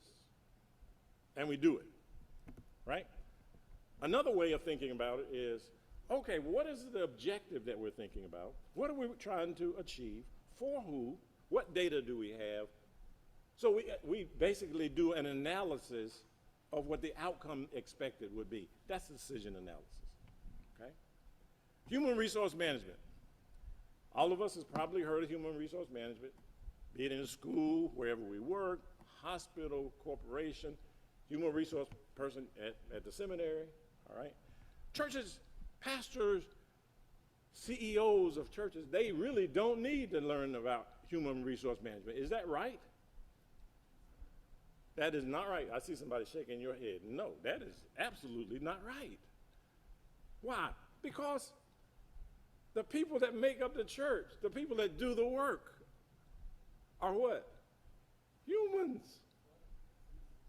They are people. We've got to understand people's needs. We've got to understand what motivates them. We got to be able to encourage them. So studying and understanding how to do that, because as a leader, I might not lead one person the same as another person, but we as leaders in the church need to understand the importance of that. Finance. Not asking pastors to be chief financial officers, but they need to know something about managing the money for the people that actually do it, so that there is oversight. Because ultimately, where does the buck stop? At the leader, at the top leader. Operations, things like lights, the building, the grounds, computer systems, information technology. We talked about strategic planning, we talked about project management, and a whole lot more. So, where does technology fit into all of this? Where does technology fit into all of this? Well, I continued to do some research, and here's a quote that I want to share with you. The only thing, and this comes from a website called deaconherald.com, 6 ways technology can advance the church and your ministry. An introductory quote is this: the one thing that everyone can be honest about is that technology has revolutionized the way we live. Technology has changed the way we communicate to others, how we educate others. It has changed transportation, etc. How can the way we use technology change the way we do ministry? We shouldn't be shying away from technology, intelligence comes from God. If God has blessed us with intelligence and technology advances, then we should take advantage of them and use it for His glory. Unquote. So here's 9 digital tools every church needs to be successful. Again, comes from a blog on Tithely. Church management software. How many of you are familiar with church management software? All right. Okay. Church management software. Let me use this as an example. So when we go back to the early days of COVID, one of the key things that jumped in front of us is how do we connect with the members of the congregation? How do we connect with everybody that's part of the church? And one of the first things we had to come up with was, do we have everybody's address? Do we have everybody's phone number? Is it up to date? Church management system is one of those things that allows you to put all that into one database and is easily accessible. And when I say easily accessible, I'm going to emphasize the point that technology has brought us to a place where we have done this before in some ways, and even small churches can do the same thing. You can use something on Microsoft Excel and put all of that in, all right? But if that computer gets old, then only you have access to it. But now we got the cloud, so we can use cloud-based systems where you don't even have to go to the church to have access to that database. All right, church management system. There's a number of them out there. We're sharing even information about church management system with our folks in our learning communities for the Congregation of Faith and Learning Center. There's event registration software. You know, why do that? Just say we're gonna have this program and wait and see who comes. But that's not necessarily the most efficient way. You wanna be able to not only encourage them to come, but you wanna understand their registration information. That also gives you access to email addresses, phone numbers, and names, so you can follow up with other folks in the future, even for discipleship making. Okay? Giving software. So sometimes that's a challenging thing. But most of the research says that every church ought to have a way for giving that's not just cash and checks. All right? That feel comfortable? We're used to writing those checks. All right? But the world that we live in uses a technology. A few weeks ago, I was asked, my hobby is photography. So I was asked to take pictures at something called Zion's Finest. Some of y'all Zion folks heard of that, right? All right, so I was asked to take pictures of that. So I spent the day taking pictures, and you can go on the Star Zion and see some of those pictures. But then at the end, I got this email from the editor saying, send me your Cash App or your PayPal account so I can send you something. I said, I don't have Cash App. I don't have PayPal. So I had to say, can you send me a check? But we're just not giving people the opportunity to give when they want to give. You know, so we can't overlook the importance of those. Website. I think we know it's important to have a website, most of us. Got to be kept up to date. It's got to be not only just a website, but it's got to be a website that captures folks' attention. All right? And the website we created 3 years ago is probably not the website we ought to have today. So again, that continuous looking at what is the need of the folks that we're trying to reach. Optimization software, worship planning software, an app or apps, marketing for the church using technology, and there's even software packages to do all of this together. So here's the 6 ways technology can advance the church and your ministry. Again, same resources I cited earlier. Technology helps us to bring the gospel to others. With technology, there is more opportunity to share the gospel with others. We can have in-person worship, but we can also have Zoom worship experiences. We can also have Zoom Christian education experiences. We can have Zoom just get-togethers. You know, there was a time when there were sick and shut-ins in our church, and they didn't have a way to connect. Because of technology, now we have a way of keeping them connected too. Technology can help bring people to your church. Can be used to help others find the church home. One way this can be done is by starting a church YouTube channel.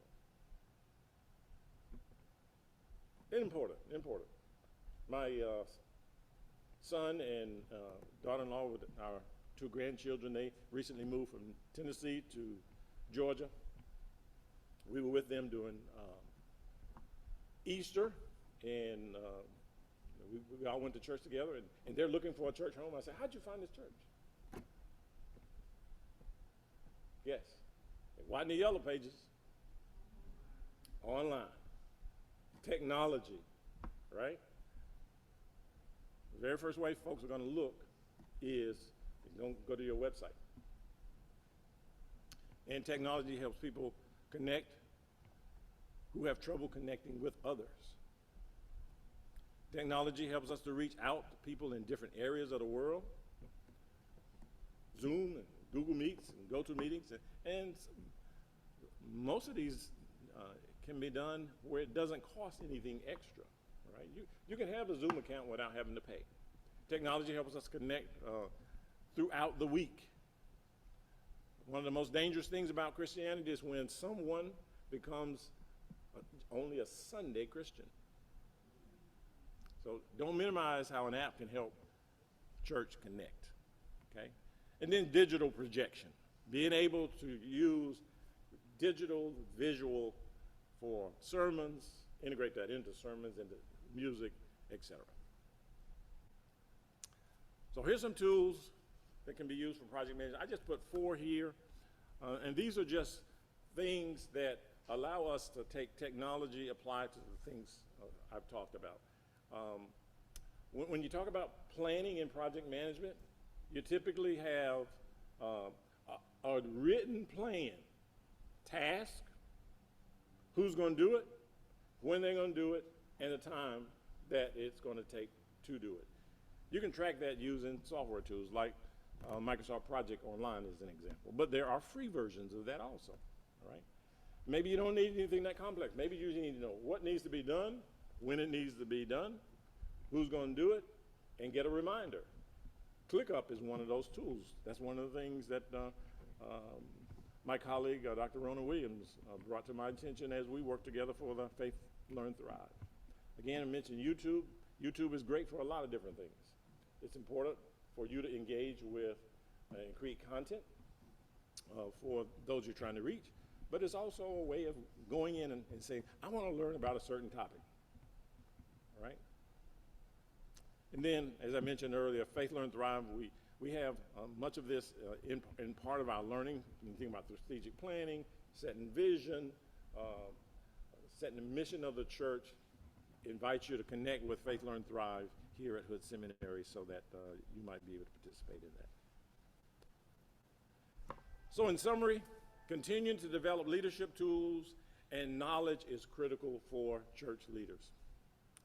Nehemiah's story gives us several examples. When you go back and read Nehemiah, and again, that's another great example on project management. Look for the community needs and get leadership support. Nehemiah also tells us about the importance of gathering knowledge.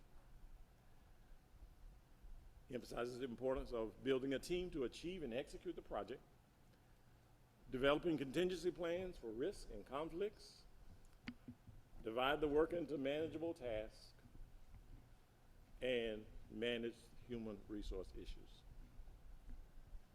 Okay? So I put a built-in test for this particular slide. And particularly, I'm going to ask this one last question. What is missing from this list?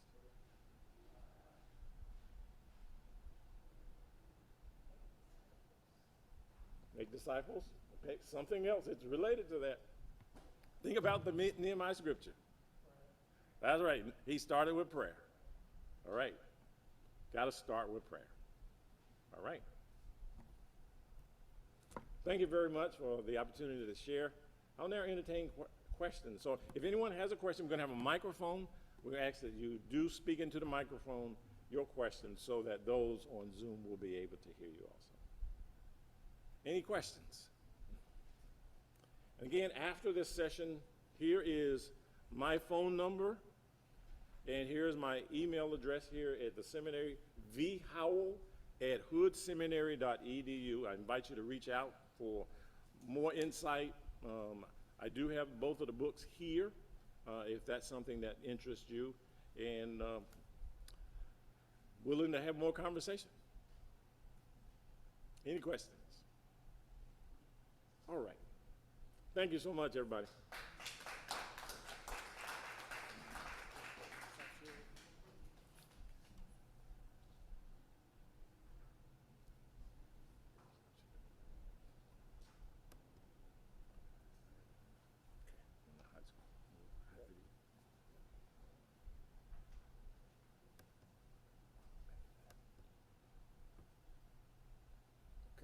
All right. It's still morning.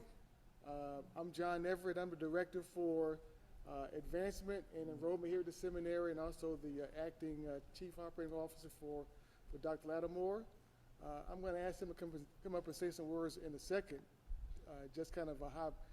He may have to leave, but I want him to at least say something before we start lunch. But we're going to start lunch at 12 o'clock. But I want to just thank, number one, our first speaker, Dean Eppleheimer. He's the dean of the seminary, the academic dean of the seminary. So make note of that. Our second speaker was the dean of students, Dr. Dorr, for the people who are on who may have not known who she is. And then our third speaker, Dr. Howell, the director for the DMN program, as well as the director for the Congregation and Faith and Learning Center. But great presentation, great information on technology that y'all can use in different settings, whether it's in a church, whether it's in the school setting or in the seminary, or just applications anywhere. Technology and project management and all those things are certainly important. So, and please make note of their contact information, and please reach out to them because they are a great resource.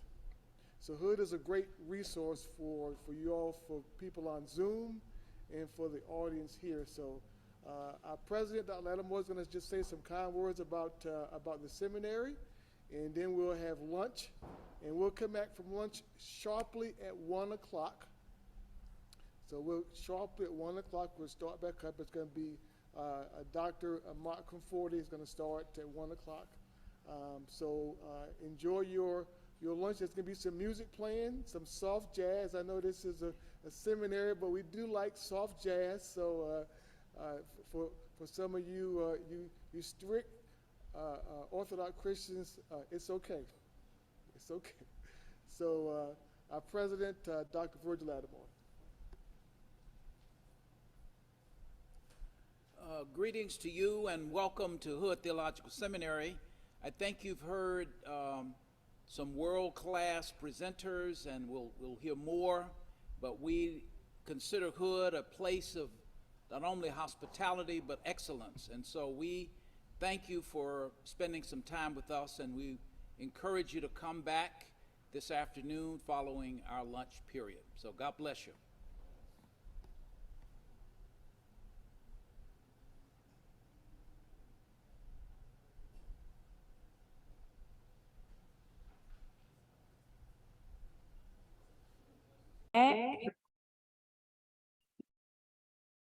And we are going to begin with Dr. Mark Conforti.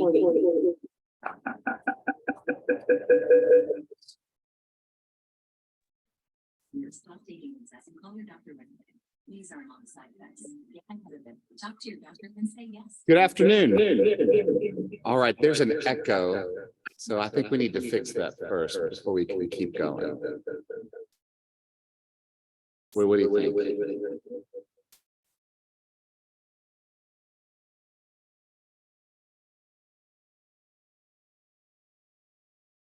Okay, how's this? Still an echo. Okay. Everybody on Zoom, thanks for your patience as we figure this out.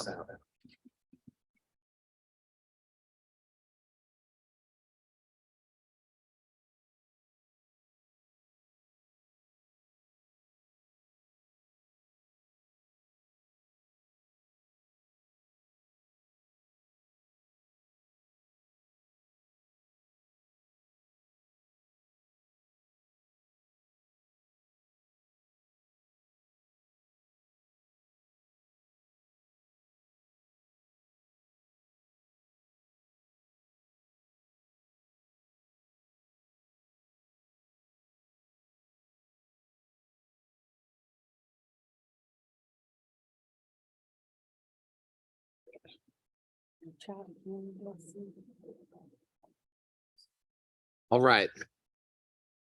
Okay, so there's no echo in the room. Kelly Bryant, can you hear me? Okay, John Everett, can you hear me? Yes? good. Okay, good. Yes. It is good. Kelly, can you hear me? Yes, I can. Can you give a thumbs up? Hey, all right. Well, good afternoon. And thank you for inviting me to take part in this symposium. As we all know, today's theme is new teaching and technology, and I'm grateful for all of the insightful information that's already been shared, and I hope that my humble contributions will help round out the day's offering. I am a pastor first, and I'm grateful to serve as an adjunct faculty member here at Hood Theological Seminary. Some may have one foot in the local church and the other foot in the academy. Both of my feet are in the local church, but I feel led to walk out into the world where people are. And every once in a while, I may fall backwards, reaching out my hand, and that hand may allow me to catch myself in the academy. And in that way, maybe I'm playing a game of Twister. But technology invites us to meet the world without going anywhere. So my theme for today is high tech, high touch. High tech, high touch. That is, with increased levels of technological sophistication, theological education and local church ministry needs enhanced touching. Now, I fully recognize that may sound creepy. Don't mean for it to be. But let's remember the ways that our Lord Jesus Christ touched people. Jesus touched Peter's wife. Peter's mother-in-law touched her hand and took away her fever. Jesus touched the eyes of the blind to give them sight. Jesus touched the ears and the tongue of a person who was deaf and mute, gave him the ability to hear and to speak. And Jesus touched a leper to make him clean. But also think about how Jesus allowed people to touch him. He allowed a seemingly anonymous person to touch the hem of his garment. He allowed Mary Magdalene to anoint him with oil. And he allowed the Roman centurions to nail him to the cross. So Jesus's ministry here on earth involved touching. And one way that the church is called to carry forward the ministry of Jesus Christ is to continue touching people. A caring touch can bring comfort, assurance, encouragement, even healing. And in the name of Jesus Christ, sometimes the church's touch is a push, sometimes a pull, sometimes it's a catch, but it's never a hit. Let's face it, Christian ministry has been rattled by people abusing their power and authority, compromising their integrity, and engaging in inappropriate touching. This needs to be called out. It's led to individuals, families, and communities victimized by abusive behavior, leading to people experiencing angst inside of them, broken relationships, and even people walking away from the church's ministry. And understandably, we have a code of ethics, safe sanctuary policies to prevent inappropriate touching from happening. The theological classroom and the local church buildings all ought to be safe spaces for all people. As if touching wasn't already getting a bad reputation, what's more, COVID-19 eliminated touching. Hugs were traded for air hugs. Handshakes were traded for waves or fist bumps. Or how many of you ever tried the whole like tapping feet without falling over? Fist bumps are welcomed by some, but still avoided by others. Some have argued we shouldn't have been hugging in church or shaking hands this whole time anyway. But out of a fear of catching COVID-19, we continue to use hand sanitizer. I do. And we even adapt our liturgical practices, such as how we receive the bread and the cup for the sacrament of Holy Communion. Get this, there is a company called Aqua Sancta. Aqua Sancta. What do? They make a touchless holy water dispenser for our Catholic sisters and brothers. And their claim is, quote, a safe and elegant way to reintroduce holy water to the parish. So think about all the reasons we have in recent years how we have been conditioned to avoid touching. Now layer on top of this technology, which has provided an opportunity for people to distance themselves from other people. In the name of appropriate boundaries, health and safety, three things I strongly advocate, and I suspect you do too. In the name of appropriate boundaries, health and safety, some people have drifted away from the community of faith or drifted away from their beloved seminary because they're hiding behind their screen, claiming freedom, but actually experiencing deep loneliness. Well, let me introduce a word now from Jürgen Moltmann, the great theologian. In the year 1971, Moltmann wrote the book Theology of Play. Not one of his big hits, but nonetheless a valuable and creative contribution during his heyday.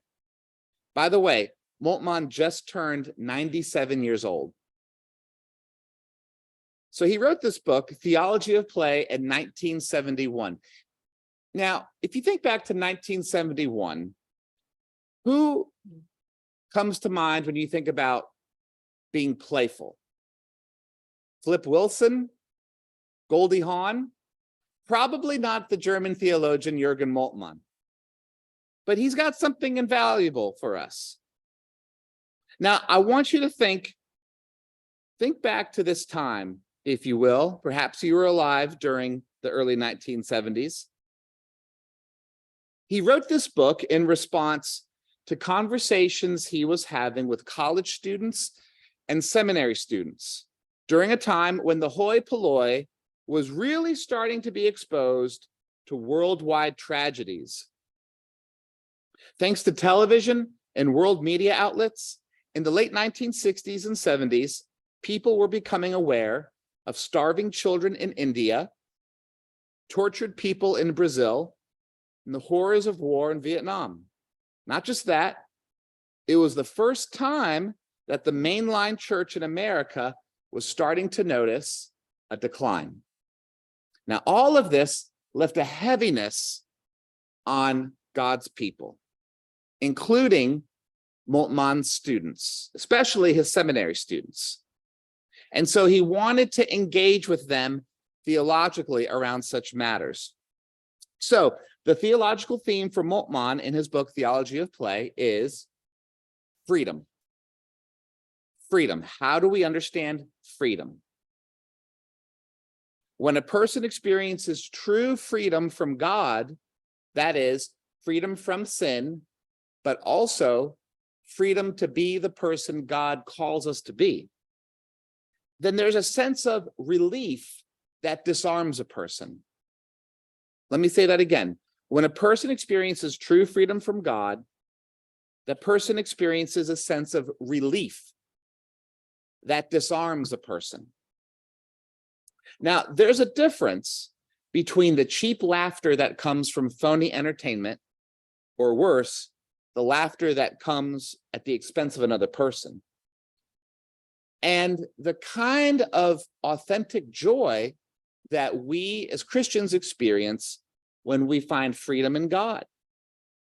The phenomenon of experiencing freedom in God, it ought to release us, make us a little bit lighter, even brighter.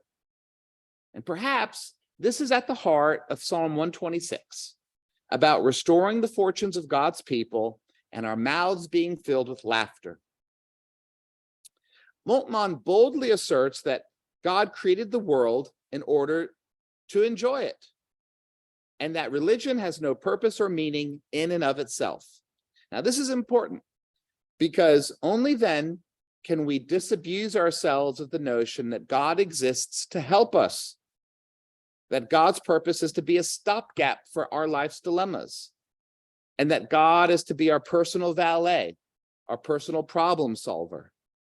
Only then can we be finally free for the joy of God and the enjoyment of God that we have. Purpose-free rejoicing in God must take the place of the abuses and uses of God. As Moltmann puts it, if the Christian faith is fundamentally liberation from the works of the law into the liberty of the children of God, then faith itself must constantly press for practical steps to lead people from the realm of the necessity to the realm of freedom. Let me say that part again. Faith itself must constantly press for practical steps which lead people from the realm of the necessity into the realm of freedom. Moltmann goes on to assert that we must engage in experiments in the realm of freedom, the realm of leisure, relaxation, entertainment, culture. To put it in one word very simply, to play. And quite frankly, we're not good at this, are we? We get so caught up in our responsibilities. And sometimes the responsibilities of the world and even of the seminary are heavy. So much so that an occasional playful moment feels awkwardly inappropriate, or even worse, burdensome. What if our theological experience as true Christians experiencing freedom, what if that freed us to play, to touch? I think we would experience what Dave Chappelle calls the alchemy of levity. So along these lines, I'm going to ask for 3 people to be brave volunteers and play a game with me. If you would just stand up where you are and meet me up here in the front. All right, here's one volunteer. Here's a second. Do we have a third? If not, that's okay. The 3 of us. I'll be the facilitator and I'm going to play along too. This is a really great game called Suspend. It is a game that involves touch. Here's how we're going to play the game, okay? Here's a dice. It's got a color on it. You roll the dice. Try to make sure it lands on the table and not on the ground. But there's going to be a color that pops up, and all you got to do is pick one of these rods that have different shapes that has the corresponding color and just hang it. That's all you got to do. We're going to go in order. You get to go first, you second, then I'll go third. And we'll go through a few times. And the goal is to hang yours without having the whole thing fall down. Okay, so roll it, see what color it is, hang yours, and then it's the next person's turn. If you put yours on and the whole thing falls, you lose. So no pressure.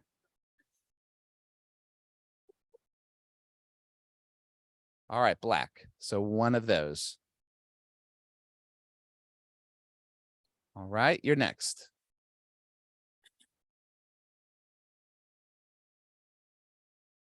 Oh.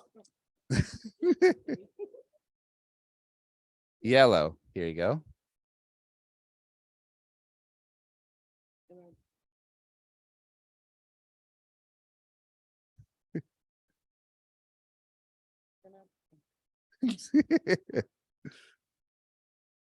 There you go. Okay. All right, I got a blue one. I'm going to hang it like this. All right, you're next. Green.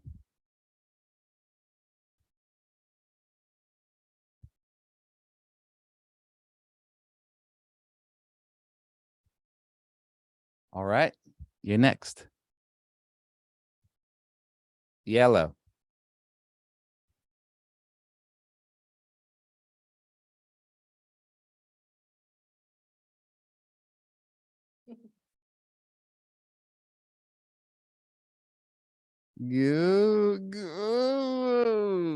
Good. Okay. All right. Red.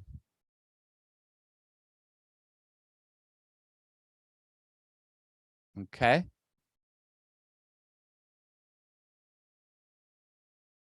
Another red. As you can tell, some of these are longer than others. They all have different shapes with the different colors.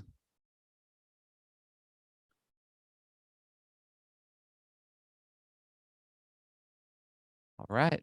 You're doing great. Hasn't fallen yet.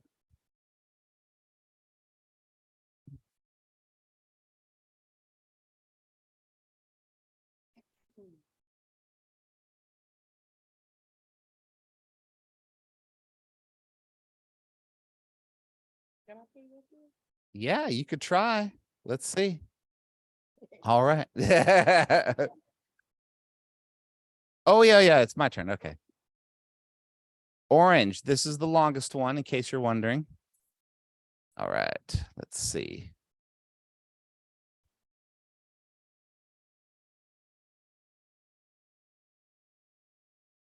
All right. Blue.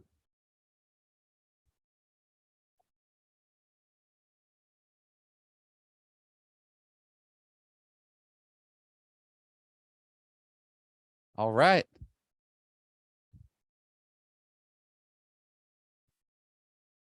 Red.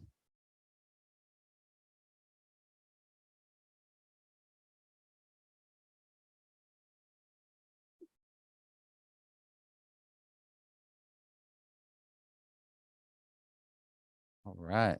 Good job. Orange.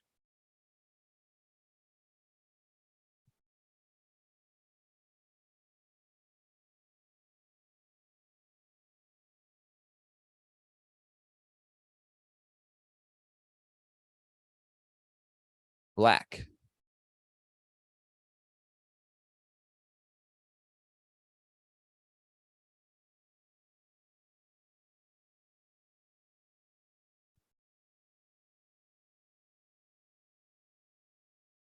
Another black.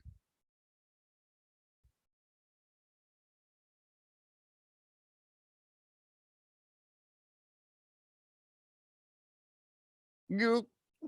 Good job. All right, red.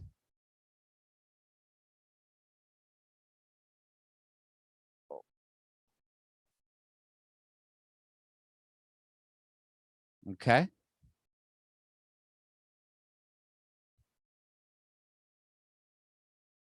It's like orange.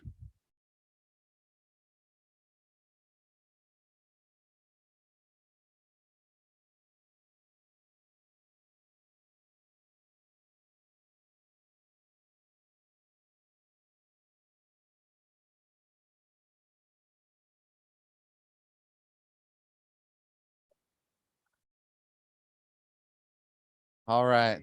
How about we give them both a round of applause for participating? Thank you. Thank you very much. Just go ahead and leave them there. That's fine. All right. Thank you very much. So the point of this game is to have fun and to engage in an activity that disarms an individual and the group so that we can think about a topic in an imaginative way.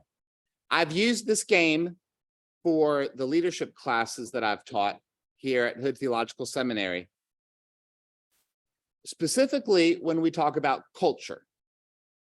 Okay, so from the traditional sociological perspective, culture describes how a group of people behave given a certain context and circumstances. And what we look for in analyzing culture is, where is it that we have espoused beliefs and observable behaviors that are either in sync or out of sync, right? So a very good example for this in the local church is when the local church members claim we're a friendly church. That's an espoused belief. But the observable behaviors, something totally different, right? So the lens of culture can help us to observe and analyze something and help people to think through things a little bit more.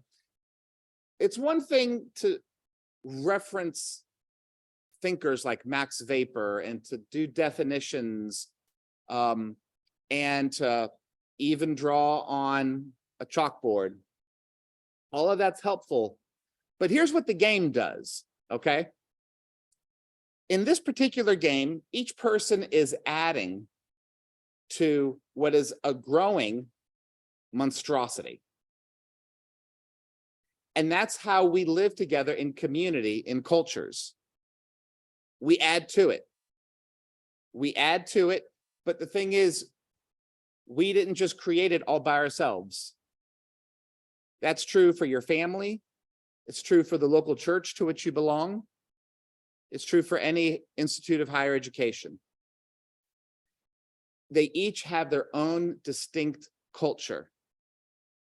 And I think it's fair to say, we don't want to be the ones that cause it to crumble. So we come to a culture and we know that we, through our leadership, need to add. We need to make a contribution. We need to improve. And we're doing our best, adding our piece to what's already there. And as we're letting our piece go, we're just saying, oh, I hope it's not going to fall down because of me. This game can very simply and playfully provide a context for students to be thinking about such things. And it involves touching the pieces, touching the dice, which I think is a safe way that we can participate. By the way, when I've done this in other times, the students would use hand sanitizer in between each roll of the dice, you know. So again, as we have high tech, we need high touch. And I would dare say, we need to creatively think in a commensurate way with each level of added technological sophistication. We need more creative ways that people can be in touch with each other. So let's face it, human interaction, it plays such a crucial role in theological education, because this endeavor, it's not simply acquiring knowledge, but it's about developing skills needed to be applied for effective ministry in a diverse society, as it's worded here at Hood Theological Seminary. Students long for opportunities to engage in critical thinking, reflection, and meaningful discussions that will help them to develop these skills. So I think we need to have high touch, even with our high tech. I want to talk about a high-touch approach. I'm going to name 5 characteristics of a high-touch approach. What it promotes, what it does, what it fosters. First, a high-touch approach promotes active learning. Earlier, we heard Dean Eppiheimer talk about active learning, not being passive. So when students can freely ask questions, engage in discussions, and share their perspectives, even in a playful way, their active engagement with the material, it helps them. It helps them to develop a deeper understanding of the subject matter. Secondly, a high-touch approach, it fosters a sense of community. We're grateful for all the ways that technology can keep us connected, though I suspect we've all heard students say how much they appreciate being in person when those times come. Theological exploration, theological education is often about exploring deep and complex questions. And students, they benefit, don't they, from being part of a supportive community of learners. By interacting with each other in a high-touch approach, students can share their experiences, their perspectives, even their struggles, and support one another in their journeys. This sense of community can help students feel more connected to their studies, even their classmates, and of course, the larger community of faith. Third, a high-touch approach, it allows for the development of interpersonal skills. Theological education is not only about learning what one theologian wrote a long time ago, what one biblical commentator supposes, but it's about developing the skills needed to apply that knowledge in practical settings. And these skills, as Dr. Howell said before, are many, especially when it comes to project management. But I would just want to name the importance of communication, having empathy for people, and yes, knowing how to work in a team. Though interacting with one another, through it, students can develop all these skills in a safe and supportive environment. This not only benefits their education, but it prepares them for their future roles as pastors, counselors, chaplains, community leaders. Fourth, a high-touch approach, it promotes diversity and inclusivity. We all know that theological education is enriched by the diversity of perspectives, life experiences, cultures that students bring to the classroom. And by interacting with one another, students can learn from those who have different backgrounds, different traditions. And this exposure to diversity, you know, it will help them for when they are out in the field. Finally, a high-touch approach, it provides the space, the capacity for spiritual formation. Theological education, it's not only about intellectual growth, but it's about spiritual growth. We're not just a professional school that you might find trying to teach aspiring dentists how to do a root canal. It's about what people are experiencing in their lives as a gift from God. And through interacting with one another, students share their spiritual journeys. They offer support. They deepen their understanding of the divine. And this communal aspect of theological education, it's essential for them as they grow in their faith and their relationship with God. So, taken together, a high-touch approach, it's essential, even with our high tech. Why? Because it promotes active learning, fosters a sense of community, develops interpersonal skills, promotes diversity, inclusivity, and it provides a space for spiritual formation.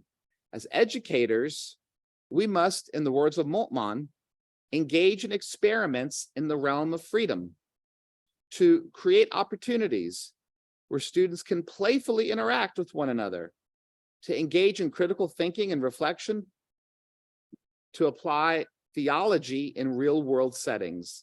And I believe that in so doing, we can help our students to become compassionate, thoughtful, effective.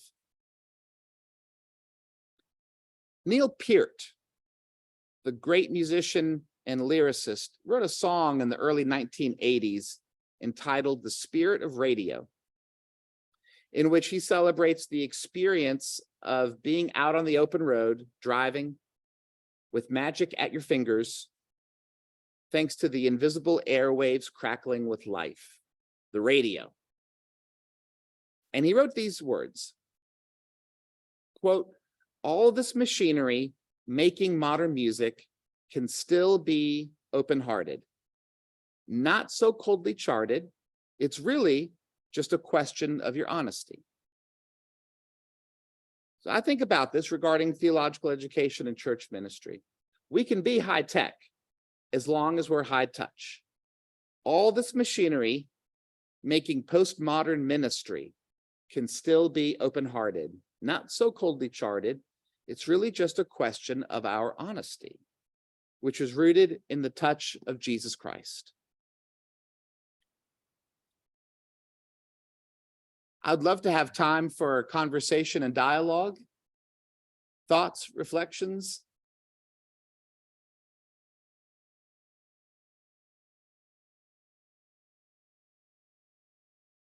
Yes.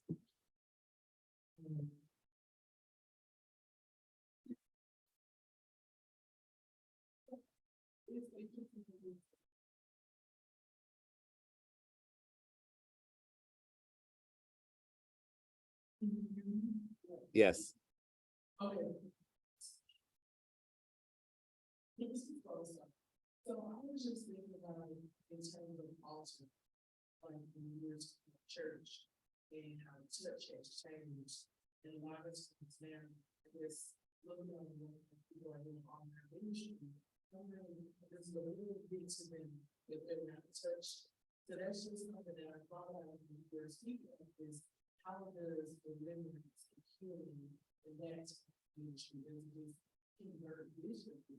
And it's a serious question about altar is none of people not all churches, but what happened to the old transfer election? Just a question, how did that change altar deliverance?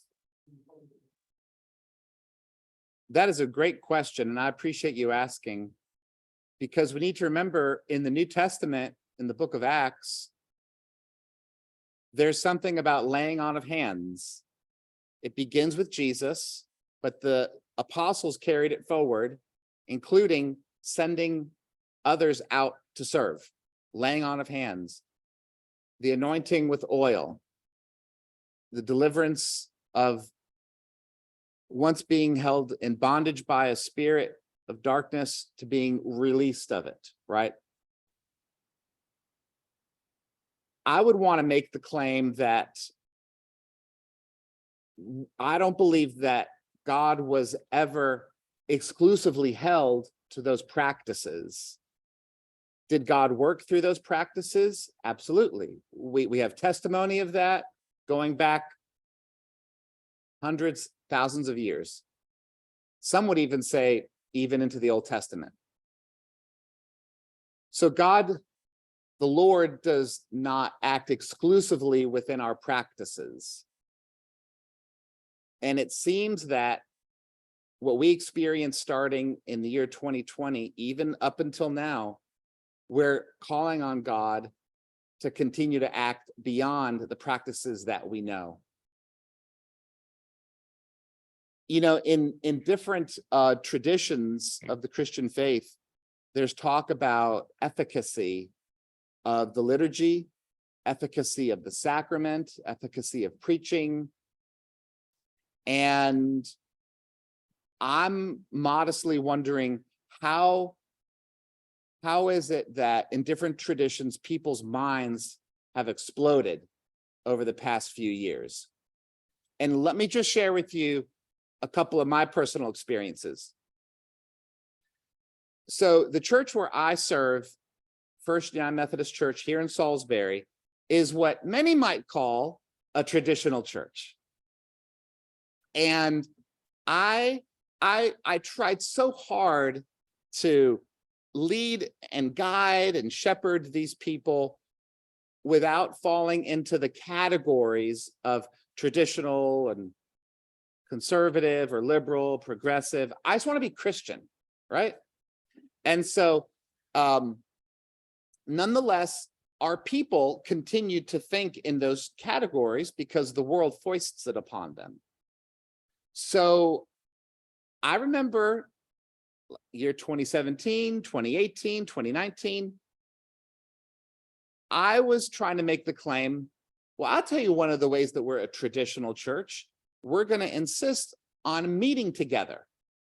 We think it's important to meet together. And I quoted that line from Paul, you know, where he encourages, now some have stopped meeting together, don't be like them, you know. And so that was kind of my way to try to, like, you know, shift the conversation a little bit, because our church, perhaps like yours, attendance isn't what it should be on Sunday morning for all kinds of reasons. And so this was kind of my attempt to say, we're a traditional church. It's a tradition to be together on Sunday morning. Like Dr. Howell was saying, those times when we didn't have the ball game scheduled, we didn't have, right? Okay. Well, that approach of mine got blown out of the water with COVID. And we, like many churches, we had to pivot, and we very quickly figured out how to do live streaming on Sunday morning. And not only did we have to figure out how to do live streaming, but we had to say it's okay to worship from home, because that's all we can do. So I think that there are a lot of ministries that we have needed to figure out that don't necessarily fit into the categories that seem so convenient from the past several decades. The question was asked earlier, what's the shelf life on traditional Sunday school, right? It's a great question. I'll tell you something that our church is experimenting with right now. And again, this is an experiment. Don't know if it's going to work or not. We've invited people to participate in what we're calling a holy friendship. I said, sign up, and then you'll be paired with another person, women with women, men with men. And then I put together a conversation guide. And the invitation is for these two people to meet 5 times between Easter and Thanksgiving. So it's approximately once a month, maybe take off a month in the summer. So in the United Methodist Church, we talk about being faithful through our prayers, presence, gifts, service, and witness. So the conversation guide is around those 5 areas of discipleship. So my modest hope is that if people can commit to being in the same room with each other, whether it's over coffee, breakfast, comfortable room at the church, even at someone's home, if they can be in proximity with each other and talk about these 5 topics, then perhaps that will strengthen their discipleship, their resolve, their commitment to the church. It's not the traditional sit quietly while the Sunday school teacher gives the lesson kind of an approach. But my hope is that this, along with other approaches, will come together.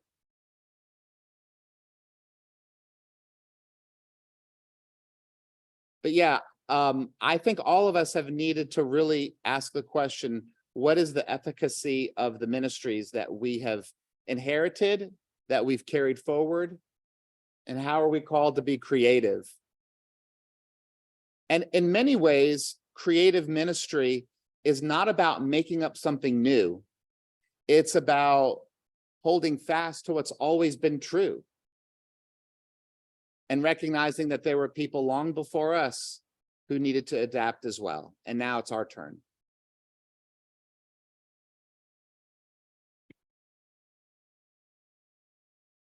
Yes.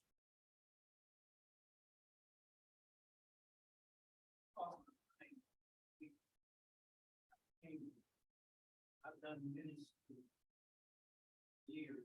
Here comes the microphone. We've done ministry and we were affected by, the touching things. But the problem with that, when it did occur, then, we had to do women to women. What began to happen was new people came to the prison. The best thing ever happened to us, Gideons and just different ministers that came, was after the Bible study, a place of freedom for people needed to be loved. That was a symbol that we had reached where we were reaching. But the word was said that made me understand about educating people who are going to be participating in an altar or anything like that. Was the word that came from the senior chaplain asking the churches, why would you send your weakest links? So the importance I see in training and teaching is a selective process, besides just me, I want to go. But that's what destroyed what we have in the prison system, and jail system, and course agree or disagree. I mean, there has to be a selective way. All does it in levels. Sure. Those who came in and those who didn't. Who should be and who shouldn't. I think you make a really important point, because it's one thing for someone to experience the inner calling and to articulate that, but it's another thing for other people to affirm it and to celebrate it, to authorize it. And in denominations, we have methods about going about doing that, right? But for ministries that are in a prison or a parachurch kind of a setting, there definitely need to be boundaries and authorizations, because that's what helps ensure safety. Teams, yeah. Teams that are involved. Yeah. Sure. Sure. And again, in the book of Acts, people are sent out in teams of 2 or teams of more. Paul seemed pretty happy to go by himself, but the tradition, though, is for teams. So we're coming up on 1:45. I'm mindful of the time. I just want to reassert, just real quick, I believe that as we continue to have high tech, we need commensurate with it high touch, and we need to do it safely. And that includes safety with germs, but also safety within social safe boundaries. We need to be wise and discerning, but along with our insistence that we will not give in to decline in the church, I think we have to also insist that we're not going to give up on touch, because Jesus touched you and he's calling us to share the love with others. Thank you.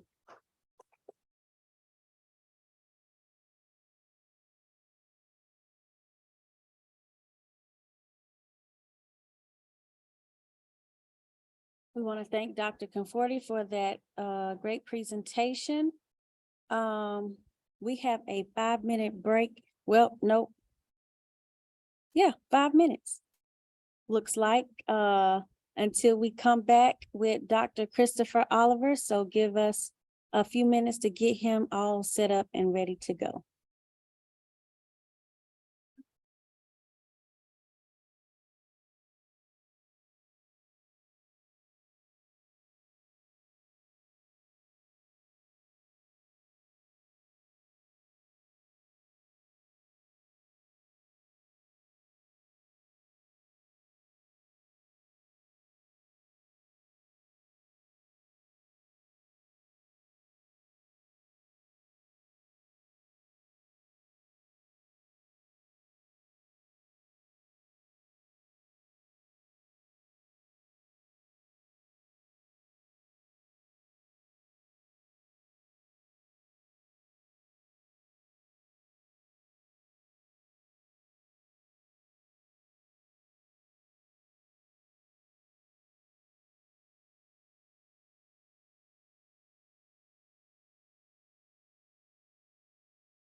No.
Hello.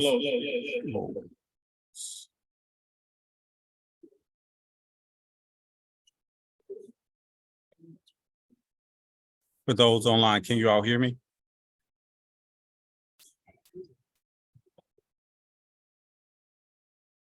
Yeah, they can hear me. They can hear.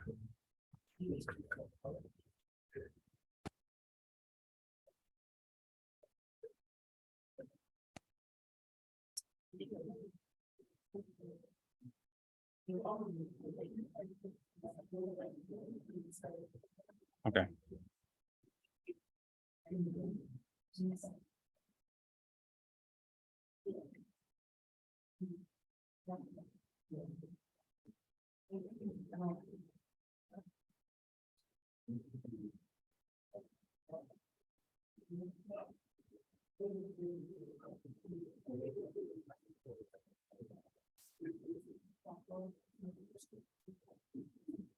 Do you want to see yourself?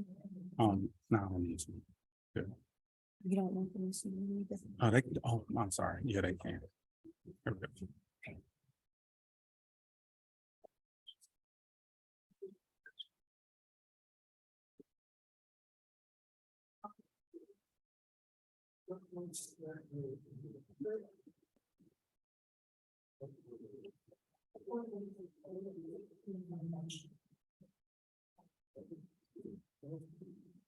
All right, looks like we're back. It's a little bit after 1:50 and being mindful of the time. First, I'm grateful for the opportunity to be able to share with everyone. I've greatly enjoyed all the insights provided through the presentations earlier. I'm Dr. Christopher Oliver, and the title of this presentation is From Chalkboards to Smart Boards. We're talking about technology, its uses in the classroom, particularly within theological education, but also in the church, because here at the seminary, we're in the business of training and developing and faith formation of clergy, church leaders, and community leaders.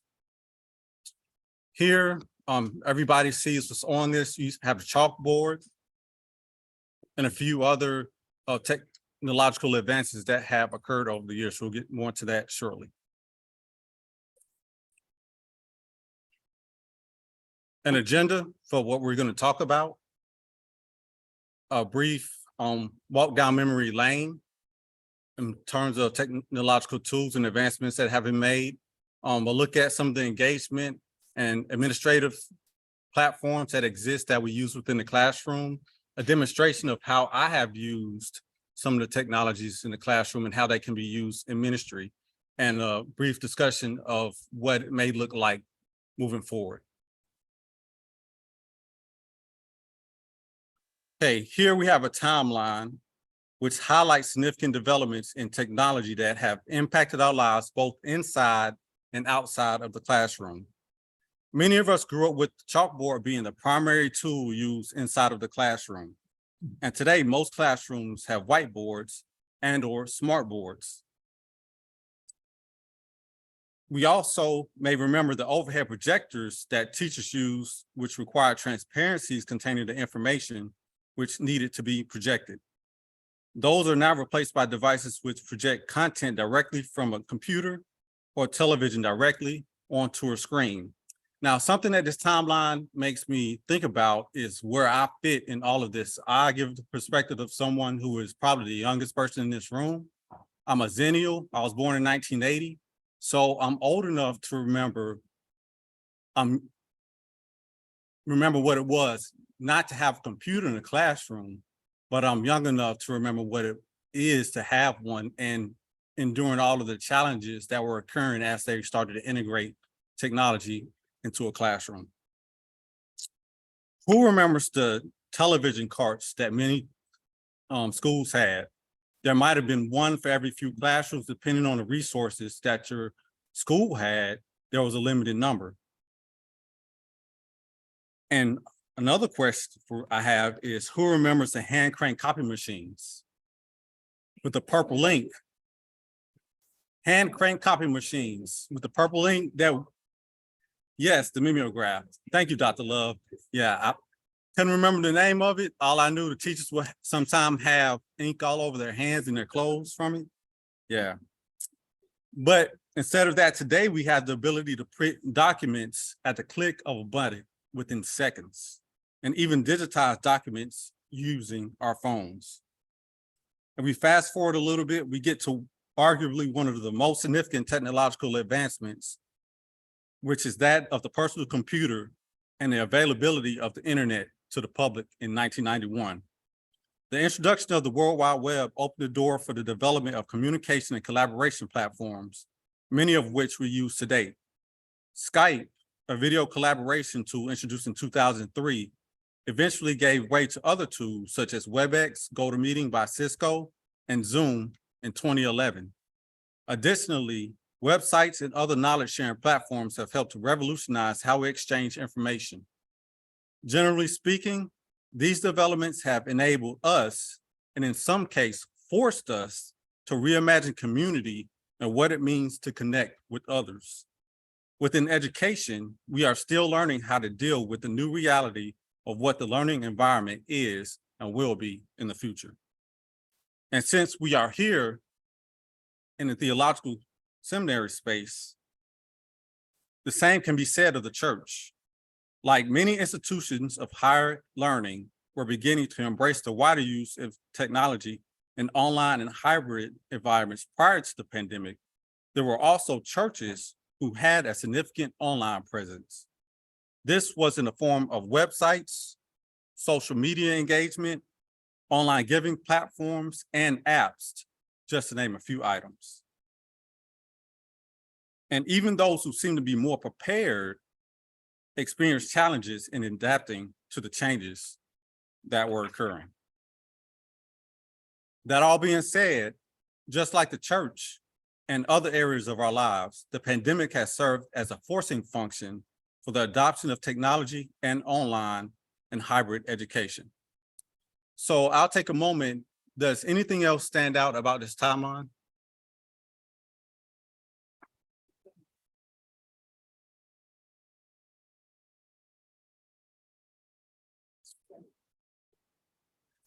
Skype, what about Skype?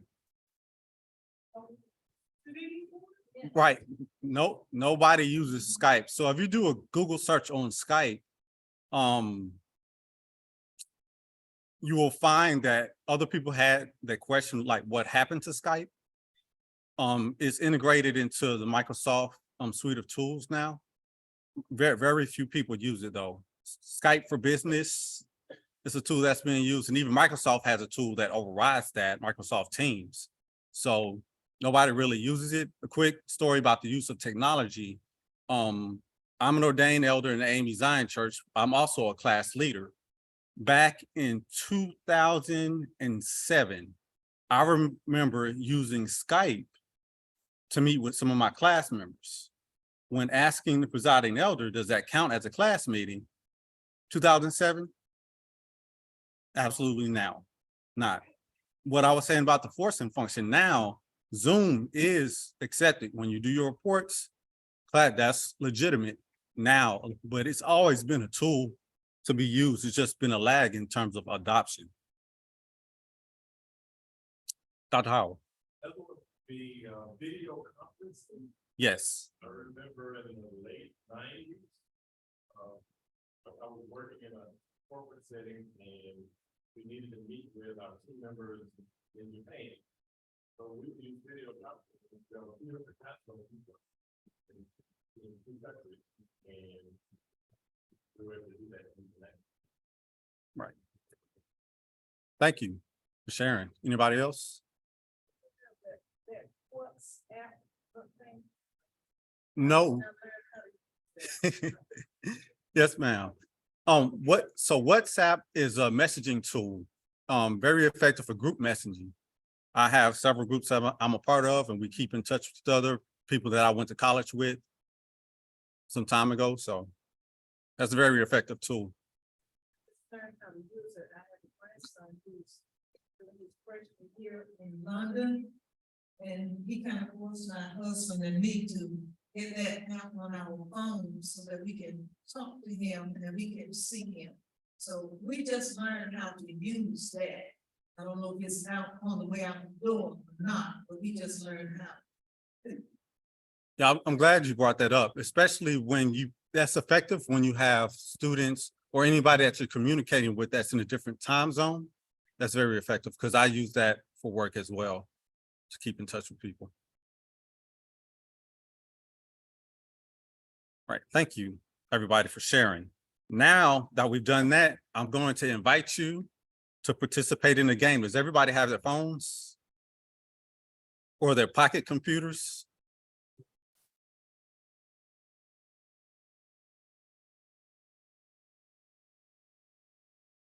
All right, and even for those who are online, first, is everybody good online? Drop something in the chat. Let us know you're still there. If everybody could go to the website that's on the screen display, www.kahoot.it.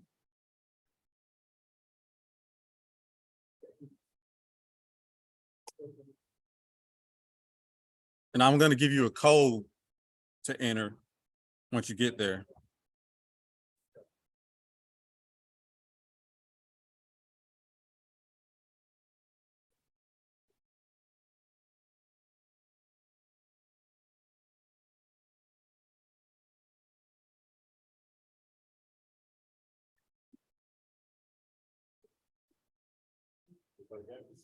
Everybody got it? Anybody having any trouble? Okay, the code is 804 519.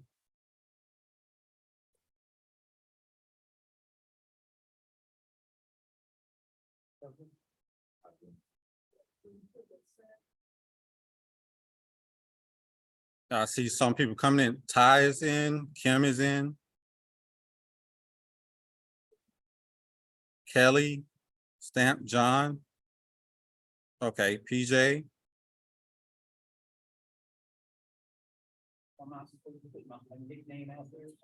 Yeah, you can put that in there. Oh, you can, no, I'm naming people as they come in to the game. Yeah. It's 804 519. 04. Yes, ma'am.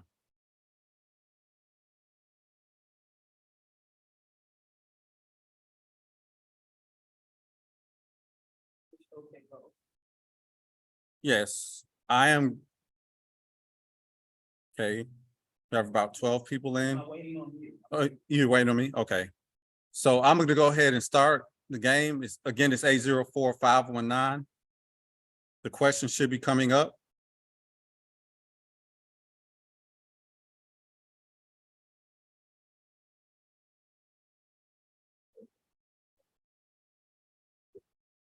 Put your name in.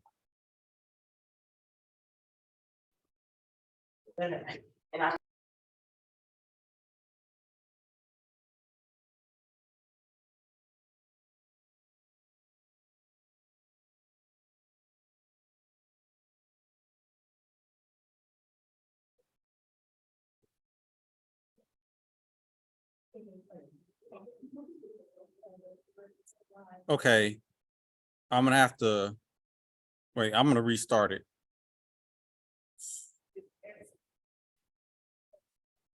Yeah, I had to restart the game. Yeah, because I couldn't find the question. All right, for the sake of time, so basically a few people were able to put in their answers, but basically this is a way to engage students online. There is a bit of a learning curve as we have seen, but what this enables you to do is to do surveys and polls as an alternative to what is already provided in the Zoom platform, and we'll discuss that more in detail. Did anybody have a question?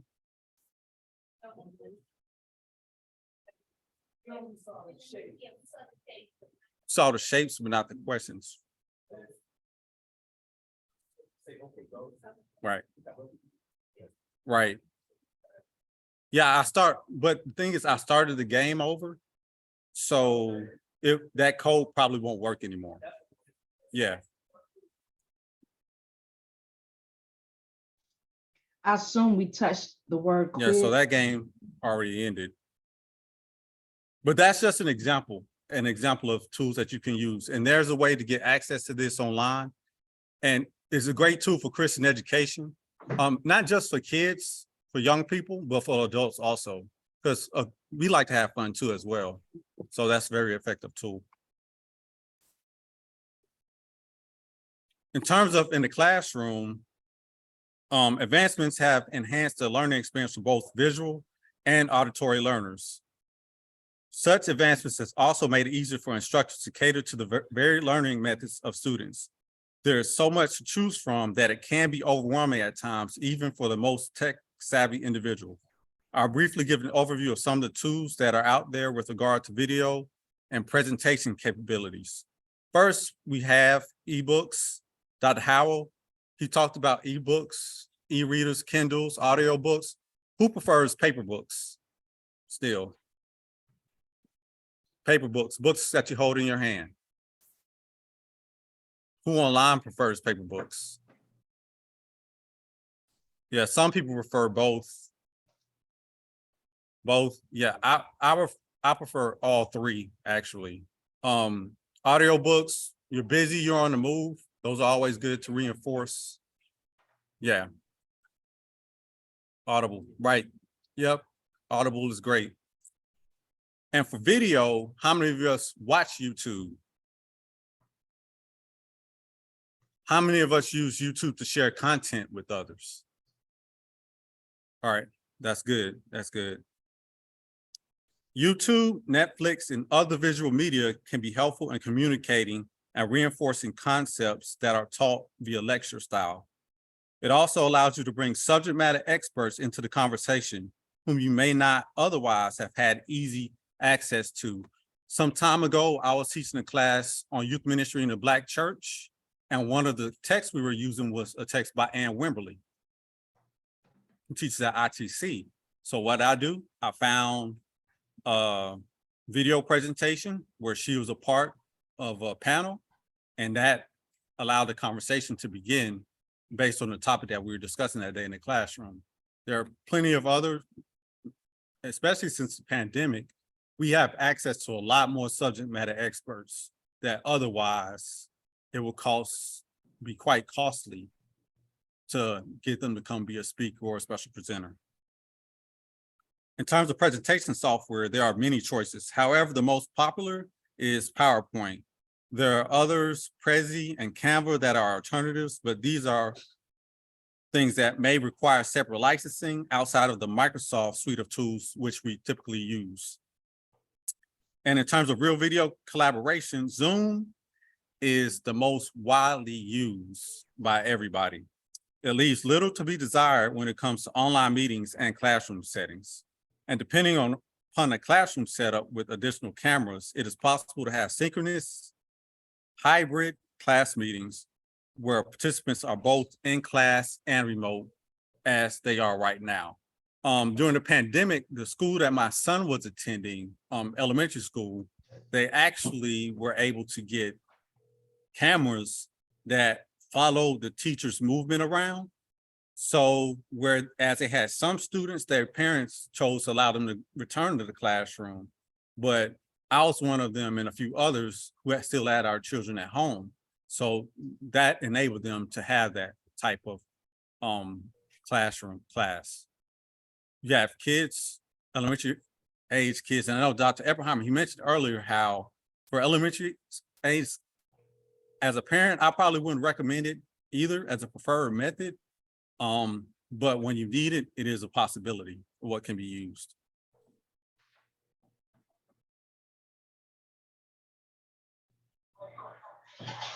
Zoom, a little bit about Zoom collaboration capabilities. How many of you have used all of the collaboration tools within Zoom? There's quite a bit. Of course, we have the video, right?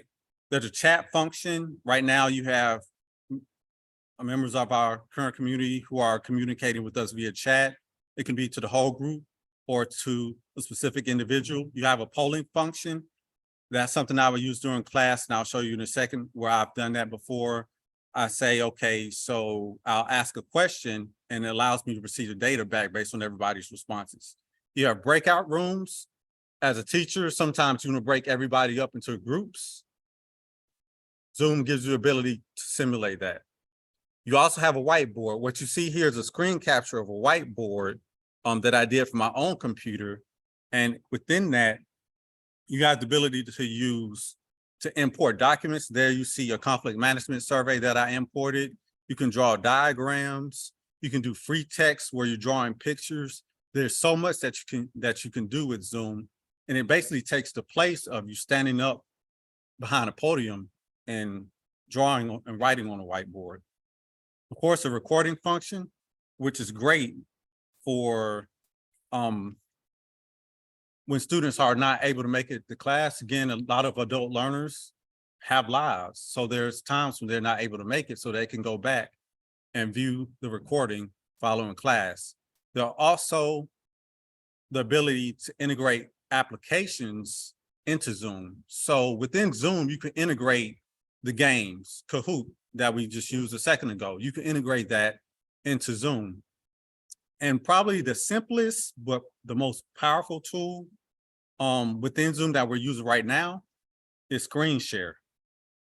As a teacher, that gives you the ability to brainstorm real time with those who are participating in the class, as well as share information that you would like them to have. Engagement administrative platforms. Dr. Dora talked about Canvas earlier. There are some other learning management systems that are out there. Sakai, Blackboard is also very popular. For social media, I have not seen, well, I have experienced the use of as a student when I was in my master's program at Duke Divinity. We use Facebook Messenger groups for within our class. That's good for students to be able to keep in touch with each other. And that takes them even beyond matriculation through the program. So the group that I graduated with in 2014, we still have the group live. And every now and then we're checking with, hey, how's your family doing? How's everybody doing? Hey, I'm gonna be down at St. Simon's Island for World Methodist Evangelism. I'm gonna be this place, that place. That way it gives you a chance for your community to engagement to be able to continue beyond the time that you're in the class. And of course, I mentioned games and surveys. The other symbol that I have up there is for the Google Suite of Tools, Google Drive, Google Sheets, which is basically Excel, Google Forms, which enables you to create surveys. These are all tools that can be used within the classroom. That slide is out of place. So now, this is a class that I recently taught during the January term. This is what the students, and I do have a couple of my students online right now that were in that class. This is what they would see, an example of what they would see the first day of class. So first, of course, I share my screen. We're going through the syllabus. Then we jump right in. Because we're talking about conflict management, one of the main texts that I use introductory to the class is Life Together by Dietrich Bonhoeffer. We look at a lot of the things that he had to say about community. I share a few quotations from the book and give the students a chance immediately. I'm not lecturing. Tell me what this means to you to be in community. What does it have to do with conflicts that happen in the church? And what are the implications of how we engage as believers in conflict management? What's the implications on the practice of disciple making? We talk about key concepts within conflict management, theologies of conflict, real briefly. That's basically our beliefs that we grow up learning about, we observe, we're taught about in church, that influence how we react when we're come in face with a conflict. We discuss Christian assertiveness, what that means, and also the roles that people have within conflicts. Again, this is all done during using the screen share function. The next thing that we do is I share via Canvas. I've uploaded a conflict management style assessment because to those who are familiar with Life Together, Dietrich Bonhoeffer's book, he talks about the individual first before he moves to community. So you have to be aware of yourself and how you handle conflict to know, to be able to identify the areas where you may need improvement or may want to adjust. Following the survey, we have a discussion and I launch a poll immediately, which is what you see off to the right, is for everybody to get feedback of where they are. This is helpful being in a virtual environment, and this was an online class. I think this is helpful because it allows people to be more transparent, whereas if you were in person, people would probably be more reluctant to openly share what the results of the survey for whatever fear or concern they may have about how they may be viewed. So this is definitely an example of when using technology is advantageous and because it preserves anonymity. And next, I jump into the use of video. So we talk about the use of video and YouTube, and we're going to play this. If you're online, please share if something comes up and you're not able to hear. I believe you should be able to hear.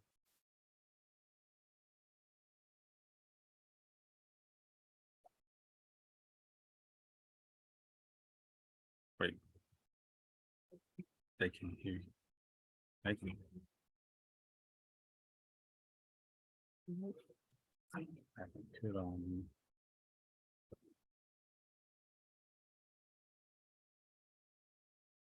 Cause it was coming through here earlier. You change it.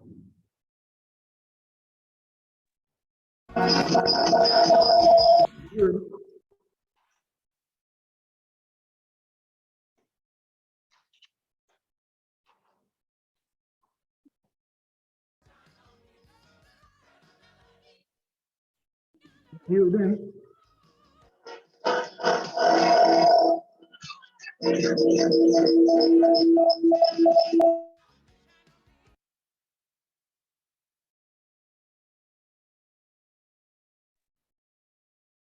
Yeah, turn the volume up a little bit.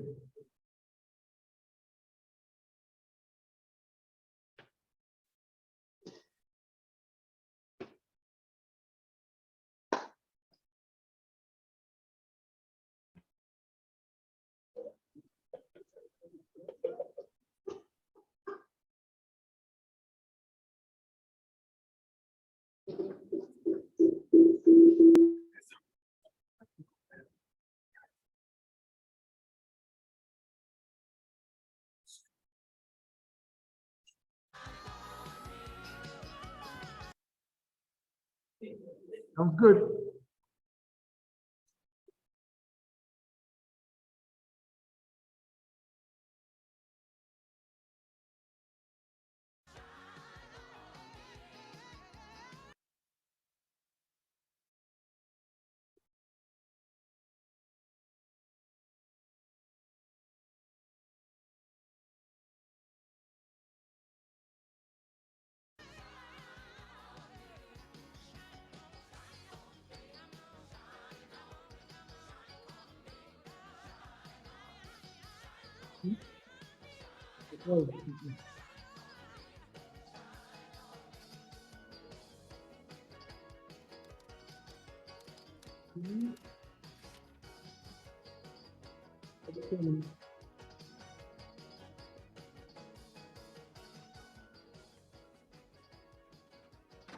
Morning, Michelle. Morning, Deacon. The Reverend's working on his sermon and doesn't want to be disturbed. Gotcha. Morning, Reverend. Morning, Deacon. Hope I'm not interrupting anything important. Well, as a matter of fact, Because there's something I've been meaning to talk to you about, and I figure this is as good a time as any. Well, this is not an especially good time. Reverend, it's been 6 months since I hired you as a pastor of this church. And since that time, our attendance is down 12%, our collections are down 33%, and your weight is up 250%. I beg your pardon? You're fat. You're no small thing when you first came here. But I swear you're swelling up by the minute. Now, either you have to lose some weight soon, or we're going to have to build us a bigger church. And we don't have the money to build us a bigger church. Deacon, I resent this entire conversation. This isn't conversation. This is a tongue lashing. How can you get up in front of the church and preach on the evils of hard liquor and the temptations of adultery when you can't even pass up a jelly bun? I don't see why my weight is any business of yours. This church is my business. My father founded this church. Now you're going to have to do something about yourself. People are complaining you're blocking their view of the choir. Now, God gave us each a temple. You have torn yours down and put up a Pizza Hut. I didn't know how to tell you. Yes. Sister Hedderbrink and Sister Hedderbrink are here. Oh, tell them I won't be needing them They today. just want to drop something Not off to now, you. Michelle. We didn't want you to miss your morning snack, Reverend. Hot pies, Reverend, fresh from the oven. You got apple, sweet potato, peach, and cherry. I made the sweet potato. Oh, dear, you forgot the napkins.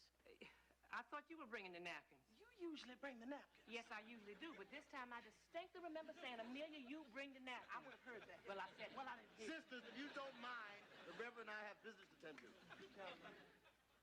Your problem is you don't speak up. You don't listen. You're probably whipping that cream. Now, as I see it, you've got to lose somewhere between 80 and 100 pounds by Easter. At the sunrise service, I'd like the congregation to be able to see the sun. Now, I figure We can get you on a water diet, or we could just wire your jaws shut for a few weeks. Sir, I have been a Christian minister for over 30 years, and I have never met anyone like you in my life. You are a low-down, unscrupulous reprobate. I quit. I should have quit when you put that time clock out there. I just pity the poor minister that takes my place.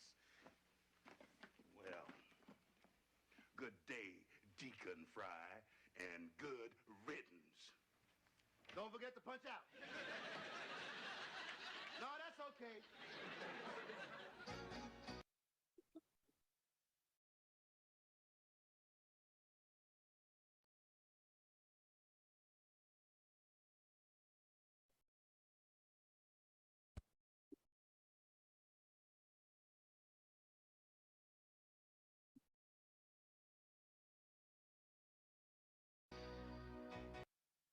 Great.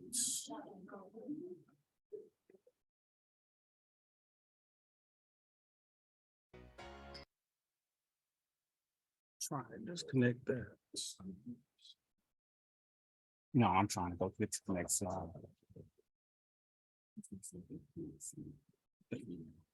Oh, they come online. They couldn't see it. Okay. Let's see. I was trying to get out of. Why is there 3 of them open? Okay, you're gonna have to look at this. For some reason there's 3 of them open. Okay, so. Okay, so there. I'm gonna share my screen now. From here.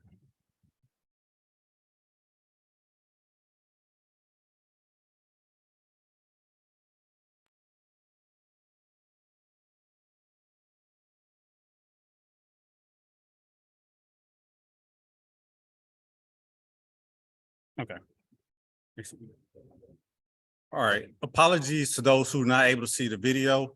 Again, with technology, that's illustrative example of how important it is to test. This actually is a setup that I myself am not as familiar with, but testing is definitely important. As we know, when it comes to church, you don't want to get in the middle of service and you have, they're calling on AV. Hey, audio visual, what's going on? We need to get this worked out. So just another example. So moving along further, this is an example following the video. What do you guys think about the video? Pretty funny, right? Entertaining, right? So what that does is that breaks up the monotony. Because again, the whole sage on the stage presentation method, that's not very engagement oriented. So what you want to do is be able to bring people into the conversation and dialogue. This is a conflict appraisal sheet that I would show the students. Afterwards, what I would do is to put them in groups, and this after explaining what it is, and based on the video presentation, we look at the characters within the Amen show in that episode, and we're able to complete this. I walk through it real time with them, and we fill out this whole thing together. What that does, that prepares them for their capstone assignment at the end of the semester, where they have to think about a real life situation that they've been involved in their church, in the community, the conflict that they've been involved in, and they have to come up with a conflict management strategy. And part of that is assessing the culture that they're in. Being mindful of time. So moving forward, there are a couple of things that need to be looked at. First is consider the needs versus the wants. There's a couple of considerations. One, for the classroom, and secondly, for the institution. Within institutions, requirements for technology must be clearly defined and understood in order to make the best decisions, particularly in cases when there are budgetary constraints. For this, I like to use the analogy of a car dealership. You go into a car dealership, what are they going to try to sell you? probably the most expensive thing. That has all the features, all the bells and whistles, but you have to ask the question, do I really need that? Or do I just need something that will get me from A to B comfortably and safely? So just something to think about. Within the classroom, with all of the choices that are available, it is wise to gain a clear understanding of the tech savviness of students and be ready to adjust if necessary. Dr. Dora referenced this earlier when she talked about how tech savvy students are these days coming in. They may not have been in school in years, maybe boomers coming in for a seminary for education. So you have to be sensitive to that. And in order to be able to train them on it, as instructors, it's incumbent upon us that we be studied up and read up, and technology becomes a part of our personal and professional development plans so that we're better able to assist the students in their learning. Technology in and of itself is neither good nor bad. We must use discernment and discipline in its application as we seek to solve problems. That being said, there are some concerns that have risen recently with the development of artificial intelligence and its use in the academic space. And these concerns are some that we should consider, especially since we are in the business of forming and training church and community leaders. The use of AI or artificial intelligence has been growing rapidly in various fields, and theological education is no exception. ChatGPT, a large language model developed by OpenAI, has been used as a tool for assisting theological students in their studies. One of the potential benefits of this in theological education is that it can provide instant access to vast amount of information. It can answer questions on a wide range of theological topics, including biblical interpretation, church history, systematic theology, and ethics. This can save time and energy for students who need to do research, as they can obtain answers quickly and easily. Furthermore, ChatGPT can provide a personalized learning experience for students by tailoring its responses to their specific needs and interests. Another benefit of using ChatGPT is that it can foster critical thinking and reflection. ChatGPT can provide students with multiple perspectives on a theological issue, which can challenge their assumptions and help them develop their own ideas. It can also encourage students to engage with primary sources, such as biblical texts and historical documents, by providing references and quotations. This can help students develop their research skills and deepen their understanding of theological concepts. However, there are some potential challenges and drawbacks of using this technology in theological education. One of the main challenges is that ChatGPT may provide inaccurate or biased information, as it relies on data it has been trained on, which may contain errors or reflect a particular perspective. Therefore, students must clearly and critically evaluate the information provided by this tool and compare with other sources to ensure accuracy and balance. From a biblical perspective, the use of this technology in theological education needs to be evaluated in light of the biblical principles of wisdom, discernment, and community. The book of Proverbs emphasizes the importance of wisdom, which is not merely the accumulation of knowledge, but also is the ability to apply it in a wise and discerning manner. Proverbs 2:6-7 says, "For the Lord gives wisdom, from his mouth comes knowledge and understanding. He stores up sound wisdom for the upright. He is a shield to those who walk in integrity." Therefore, students need to seek wisdom from God and use this tool to assist them in their pursuit of wisdom. The biblical principle of community highlights the importance of human interaction and dialogue in theological education. The Apostle Paul wrote, "And let us consider how to stir up one another to love and good works, not neglecting to meet together, as is the habit of some, but encouraging one another, and all the more as you see the day drawing near." Therefore, while ChatGPT can be a useful tool for theological education, it cannot replace the role of teachers and fellow students in building a community of learning. Now, I have a question for everybody here. What if I told you that the last 600 words or so of this presentation was generated by artificial intelligence?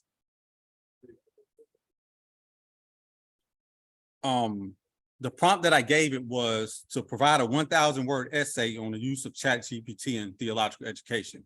And I said, include a biblical view.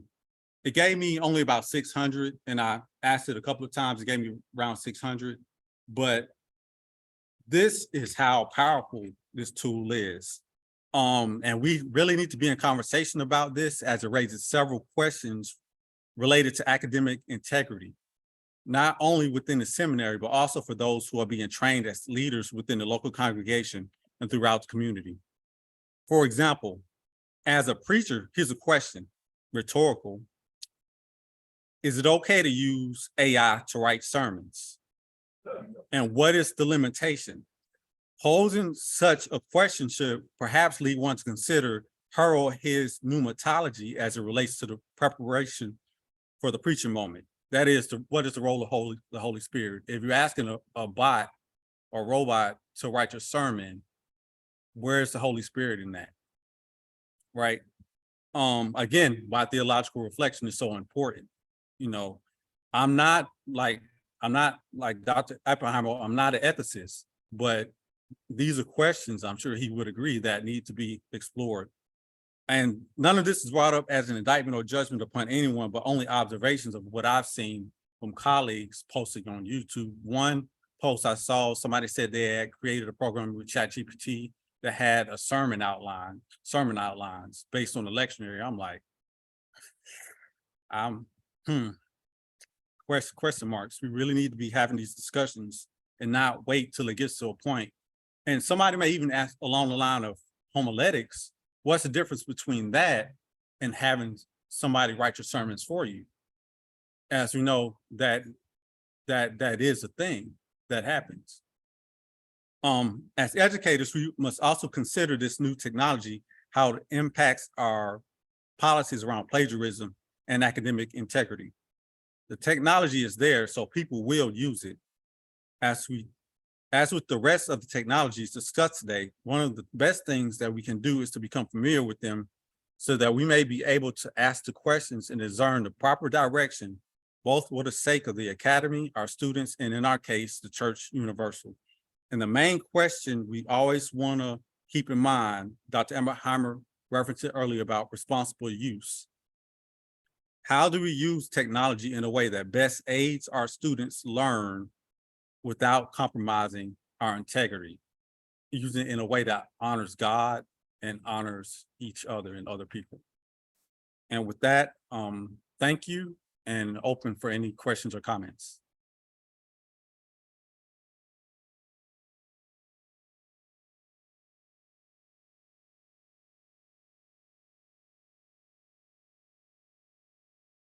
Any questions, comments?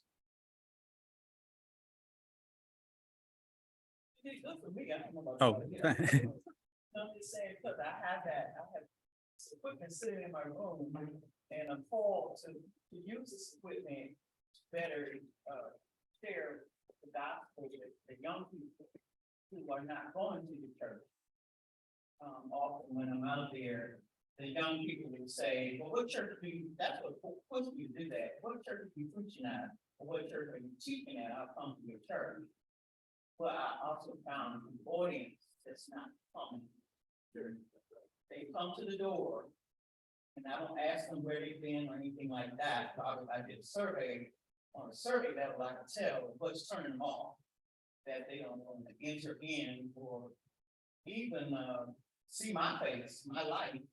What am I standing in that they would want to know that? Because I feel like often I don't really say nothing. It's just whatever I say there, they want to know. So you could really help me today because I have all this equipment. I bought the projector, I bought all this stuff and presented, and I'm saying to the Lord before I came here, now what? So I don't know, you helped me tremendously to launch out and get out exposed. Yeah, praise be to God. Thank you. Thank you for that. Thank you. And I'm glad you mentioned that about working with young people, youth ministry. This would go, but if everybody thinks back to what youth ministries were doing previous to the pandemic, that can be very telling about what the church is going to be looking like down the road. When I was serving as a youth pastor prior to the pandemic, I was using like Facebook, group chats, Instagram. I was using Twitter to keep in touch with the kids and the young people to see what they were doing. And we can't think that as they grow older that they're going to abandon that stuff. That's their normal. So it only implies that this tech is here to stay. And there's some implications. It needs to be used and integrated as a tool for discipleship. And I'm so glad you mentioned that about the tech being here to stay. Previous, I've done the number of technology in pulpit, where when I first started doing the presentation, we were in the middle of it.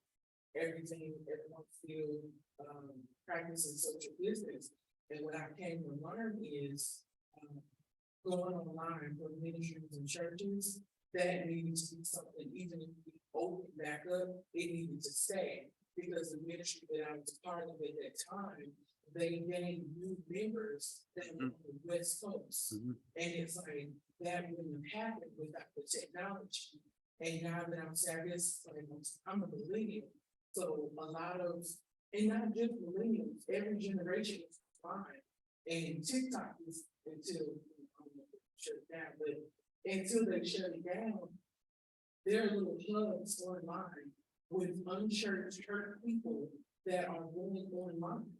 And it doesn't that they want you to be personally, they want to see you and your ministry. If you're preaching the gospel, you're loving on them, they'll love you. And they're in different countries, they're here, they might be right next door, but opening up for what you just shared, Dr. Albert, all of these different tools. And I forgot your name, I'm sorry, like, you can use the technology in your church, but it's, if you want to expand, and not just you, but anybody, you have to use the technology. And so much like Dr.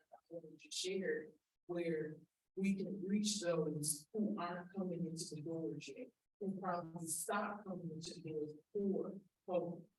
But I appreciate your presentation. Yeah, thank you. Again, thank you.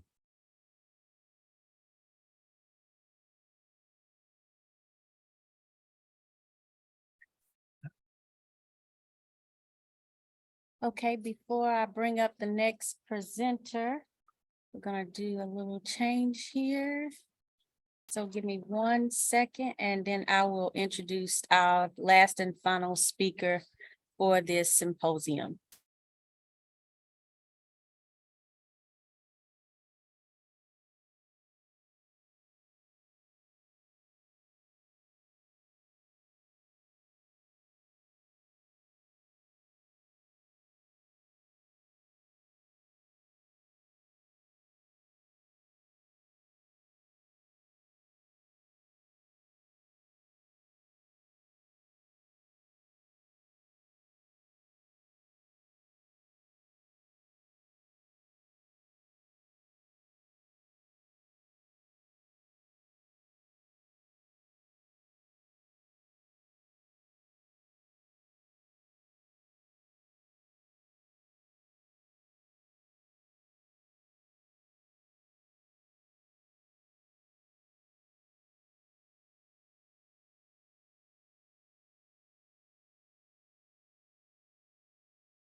Okay, we are ready to get started.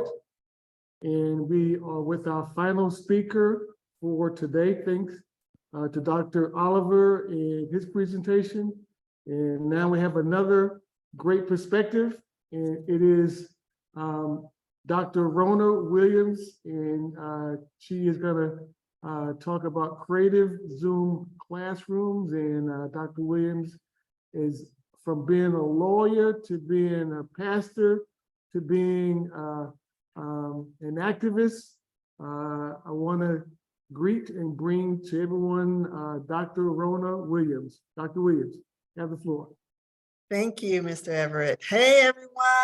So first of all, we made it to the very last session. Yay. We've had a day of a ton of information and amazing content, great ideas that we can take right into our Zoom platform and really make the presentations, the facilitated sessions we lead pop for those who are attending our Zoom classrooms. So I really want to thank all of the other presenters who in some way touched on Zoom functionality or using Zoom and leveraging technology in the classroom. But it's not just for the classroom, it's for any presentation that you're doing on Zoom. Now, the framework they laid for us is going to make my sessions so much more fun, right? Because I'm going to be showing you some practical tips, tricks, and things you can do to make your Zoom sessions way more creative. All right, let's get started. Yep, that's me, and you guys know who I am. So what qualifies me to talk about this? I'm a super student, and I'm constantly on Zoom. I'm running business meetings, I'm running team meetings at church, I'm leading sessions for Faith, Learn, Thrive, I'm facilitating, I'm teaching workshops. So I've had my share of fun and failures with Zoom. So let's see how we can improve the experience for everyone. I want to talk about 4 major areas today. Interaction, how to increase engagement when you're on Zoom, community building, and then we'll talk about some technical tips. Now, all of this is really important because you know and I know that most of the time when we come to a Zoom platform, unless we're the person speaking or facilitating, we may get distracted, right? Most often we have our cameras off, we're checking email, writing letters, surfing social media, we're on our phone while we're in the Zoom meeting, or we're cooking dinner, or washing dishes. You know, we're doing all kinds of stuff during a Zoom meeting, right? But these meetings are another way for us to really bring community together. And so in order to ensure that's happening, we've got to be more intentional both in our planning and how we leverage the tool. Now, I'm often asked, why did I choose Hood for seminary? And quite honestly, I looked at a number of schools and many of them had online learning opportunities, but at the time I didn't want to be stuck behind a computer screen. I wanted to be in the classroom, meeting other people who are like-minded. I wanted to have interaction with my professors. I wanted to have interaction with other students. I wanted to build relationships. Well, then came the pandemic. So the one thing I tried to avoid with seminary education, I got dumped right into, being online. And still, our community here at Hood is the best asset we have to our advantage. And although we're using hybrid methodology now and some of our courses are completely online, we've got to be intentional about how do we create community when we're on Zoom. So let's get started. Icebreakers, warm-ups, activities that build rapport among participants. Listen, it doesn't have to be difficult or hard. You can use something as simple as an emoji check-in. This is one of the things I do with a lot of my meetings, especially if they're after business hours, we're gathering in the evening. I ask everybody to check in with me. Let me know how your day's been going. Use an emoji to tell me how your day has been. And so they head over to the reaction area in Zoom and choose an emoji that just describes their day. We laugh. Sometimes we have to have prayer after we see the emojis. But at least everyone in the room is at an opportunity to check in. And the best part about it is it doesn't take a lot of time. So if you're teaching a class and you're a bit concerned about implementing an icebreaker or something like that into your course time, this one takes just a few seconds. 30 seconds later, it's over. We've all checked in. We've created community. Dr. Oliver has talked about Zoom Apps Marketplace. It's a great place to locate and find apps that are integrated in Zoom. And he's correct. If you have a Kahoot account, you can simply go into Zoom and actually launch your Kahoot account. So how do you do that? I'm going to stop sharing and I'll show you how. Let's head over to my Zoom share screen. That's not the one I want. I want. Oh, because my screen is still up. Okay. So let's go back into sharing, and I'm going to actually head back into. Well, actually, it won't let me do it. So I thought the platform would let me do it, but there's a way. If you look down at your bottom menu in Zoom, you'll see the option to launch the Zoom. You can use the Zoom Marketplace, and they will just take you through the steps necessary in order to launch your Zoom Marketplace. Let's hide all of these again, so you don't have to deal with all of that. But there's some other interactive tools, right? So let's just say you choose a tool that's not in the Zoom Marketplace, something like Poll Everywhere. We've already done an interactive activity with this, but this is a great way that if you're sending someone to a link, especially if you're in a hybrid environment, what you would want to do is create something that's scannable, that's quick, that people can point to, or they can type in the URL and go straight to your activity. Okay, so if you actually scan this, this would take you to an interactive word cloud where everyone could respond to my prompt question that says, if Hood Seminary were an animal, which animal would we be? And as you submit your responses, we would all watch as the word cloud forms, which means everyone who's in the presentation will actually see responses as they populate through this tool. Now, if you're in a hybrid situation, you'd want to have this scanned image in your presentation, but you'd also want to drop the link into the chat. That way, your online users can simply hit the link and also go to the activity and participate quickly. So that's a great way to kind of level up the experience of integrating interactive tools in a Zoom environment. Let's keep going. So Dr. Oliver has already talked about integrating polls and chats and Q&A features in Zoom. This is really easy to do, but Zoom also has the feature where you can have advanced polls. Lets you upload images, lets you customize the poll experience a bit more. It also has a survey feature, right? So if you need to do a quick assessment, if there's a survey you want to give out at the end of your presentation, you can create your survey before you launch your meeting and just activate it while we're in the Zoom room. These are tools that really help with really checking in with your participants to see, do they understand? Is everyone getting it? Is everyone paying attention? So I really would encourage doing that more, especially if you have students that tend to not speak up or participants that are very introverted and less likely to actually speak up on their own. It's a great way to encourage feedback without having to do anything. So interaction, let's talk about this more. Be sure to incorporate small group discussions or breakout rooms for peer-to-peer interaction. And like I said, coming to Hood was really about the interaction for me. But if you're in an online classroom all the time and you come right in to a lecture or right into presentations When does the group have an opportunity to bond? When does the group have an opportunity to create community amongst themselves?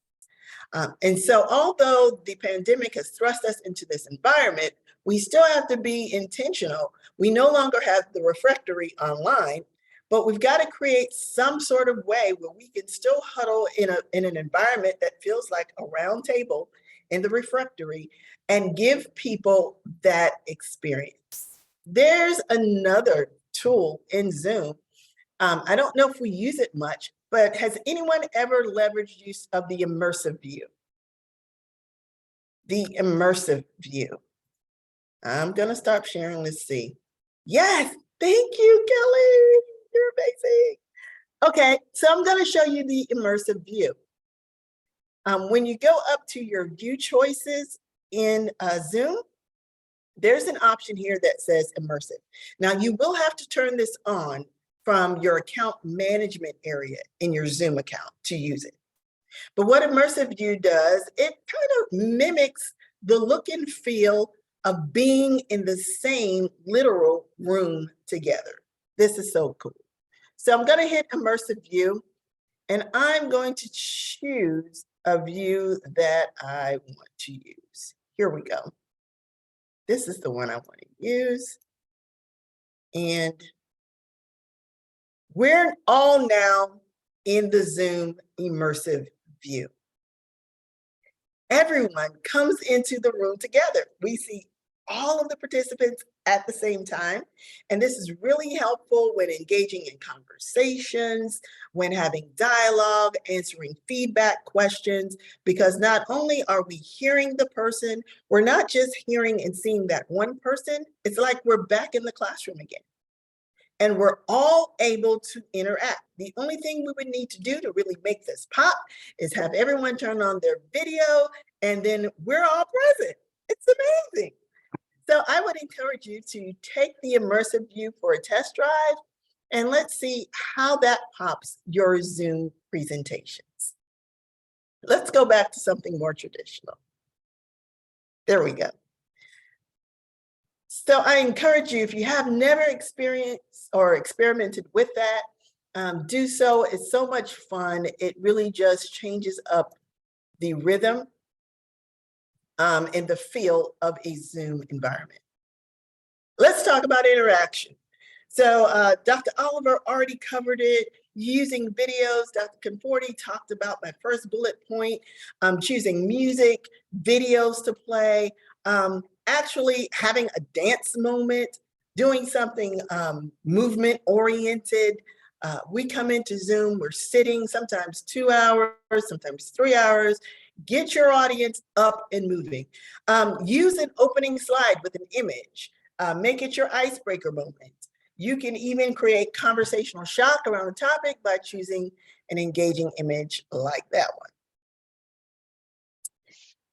Let's move on to engagement. It's really helpful to vary the pace and the format of the meeting to keep people engaged. It's just like being in the classroom. You're gonna have to do something different to keep everyone's attention focused. So incorporate play, movement, music, dance parties, things like that. Follow your usual format. If you're teaching a classroom setting, if you have your usual format for class, flip class. Follow your usual format, but do it in reverse. Have discussion about the topic first. Lecture at the end, right? Get to know each other before we leave. Just mix it up so that your participants aren't always so sure of what to expect during your session. Be sure to randomize engagement using tools that pick responders for you. Go back to the old jar method. Put everyone's name in a jar and call their name, just to make sure that everyone has the opportunity to chime in. And then, of course, when you're having those moments when you want high engagement, ask everyone to turn their videos on. And that will help focus intention and intentional engagement in the Zoom room with you. Be sure to use storytelling, real life examples, Be sure that your content is relatable. Yes, we're talking about lofty theological philosophies. However, they have practical implications. So don't forget about practically applying what we're discussing in everyday examples. Make it very relatable. You can also invite guest speakers or host a panel discussion to bring in a fresh perspective. And I believe Dr. Oliver showed you guys a whiteboard. You can use the Zoom whiteboard for annotation and for collaborative brainstorming. It's really cool to do that. And then you want to make sure that we're still having community between facilitators and attendees, or professor and students, right? So create a sense of community through virtual team building activities, but don't forget about practical things like making sure you're still communicating to your students that there are virtual office hours, and intentionally be available for that random person who may sign into your Zoom room during your virtual office hours. Sometimes we miss this moment, and then other times we create scheduling issues when we just leave it up to people to show up in our inbox whenever, and that's the only way they can reach out to you. It's helpful to know what your virtual office hours are, and that you're continually reminding us of where and how and when we can meet with you. You know, being respectful and making sure that the learning environment is respectful is really important. Monitor responses of the group to make sure that everyone in the room is being respectful. Ask for opposing opinions. Ask for someone who does not agree. A lot of times, especially in the classroom setting, it's very intimidating to admit that you don't agree. Right? And so make space for that. But when you do, resist the temptation to openly disagree or argue with a perspective that is different than yours, right? Let's just create a safe space for conversation and dialogue and for figuring it out, where students or participants don't always have to have the right answer. Let's just hear each other out. And that goes a long way towards building community. So let's get into some technical tips here. So you want to do things like making sure your internet connection is there, your audio video settings are what you need them to be prior to the meeting. Now, all the pre-planning in the world does not stop the tech demon from showing up. Amen. I don't care how much pre-planning you do, something will pop up during your time. And so tech issues are a part of this environment. However, we should do our best to eliminate them as much as possible prior to the meeting. And some of the things that help us do that is sharing clear instructions on how to use Zoom features for all of our participants. In your class syllabus, talk about some of your Zoom room rules, expectations. What do you expect? How do they access certain features, and explain those to them prior to coming into the room. One of the helpful tips, especially for facilitators or for professors, is that you make sure that there's some technical support and troubleshooting available while you are facilitating. And the best way to do that is to choose a student or participant who's going to act as your Zoom host. When you come into the classroom, give them co-host permission and let their job be to monitor the chat, to make you aware of any questions in the chat. Let it be their job to make sure that people are muted and that we don't have as many muting complications during the meeting. Let them take care of things like admitting people to the waiting room. Let them deal with kicking out someone who doesn't have proper authorization to be in the room. Right? And that helps so that you're not distracted from your presentation. You can continue to teach or to flow and share without having to also manage all of the technical background during your Zoom. A part of that, managing participants. It's controlling audio and video permissions for everyone, managing the raised hands, responding to Q&As, or alerting the group that we do have a question. So that's good. Muting all participants. This is like the biggest thing going down in Zoom right now. As much as possible, you can have everyone, you can preset the Zoom meeting to have everyone be muted when they enter, right? And so that will help, especially when someone is joining the classroom late or they're coming in before we've had that interactive time in the beginning, so that when they come in, they're not disruptive to the room. And that's very important. So you can always mute everyone when they come into the room to reduce the interruptions that are caused by background noise. Here's my newest, most favorite technical tip.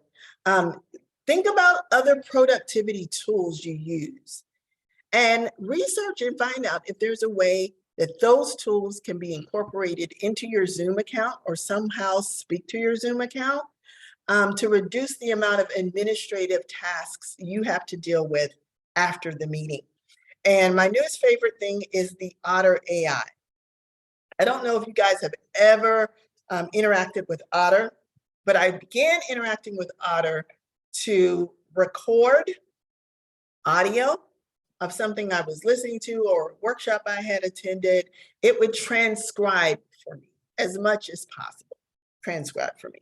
Now, there are other platforms that do transcription, but what I've recently found out is that you can actually connect your Otter AI to your Zoom account or into your calendar.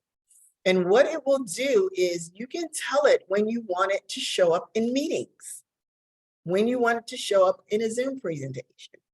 And your Otter AI will log into the Zoom meeting based upon your calendar and your preferences. And it will record the meeting for you.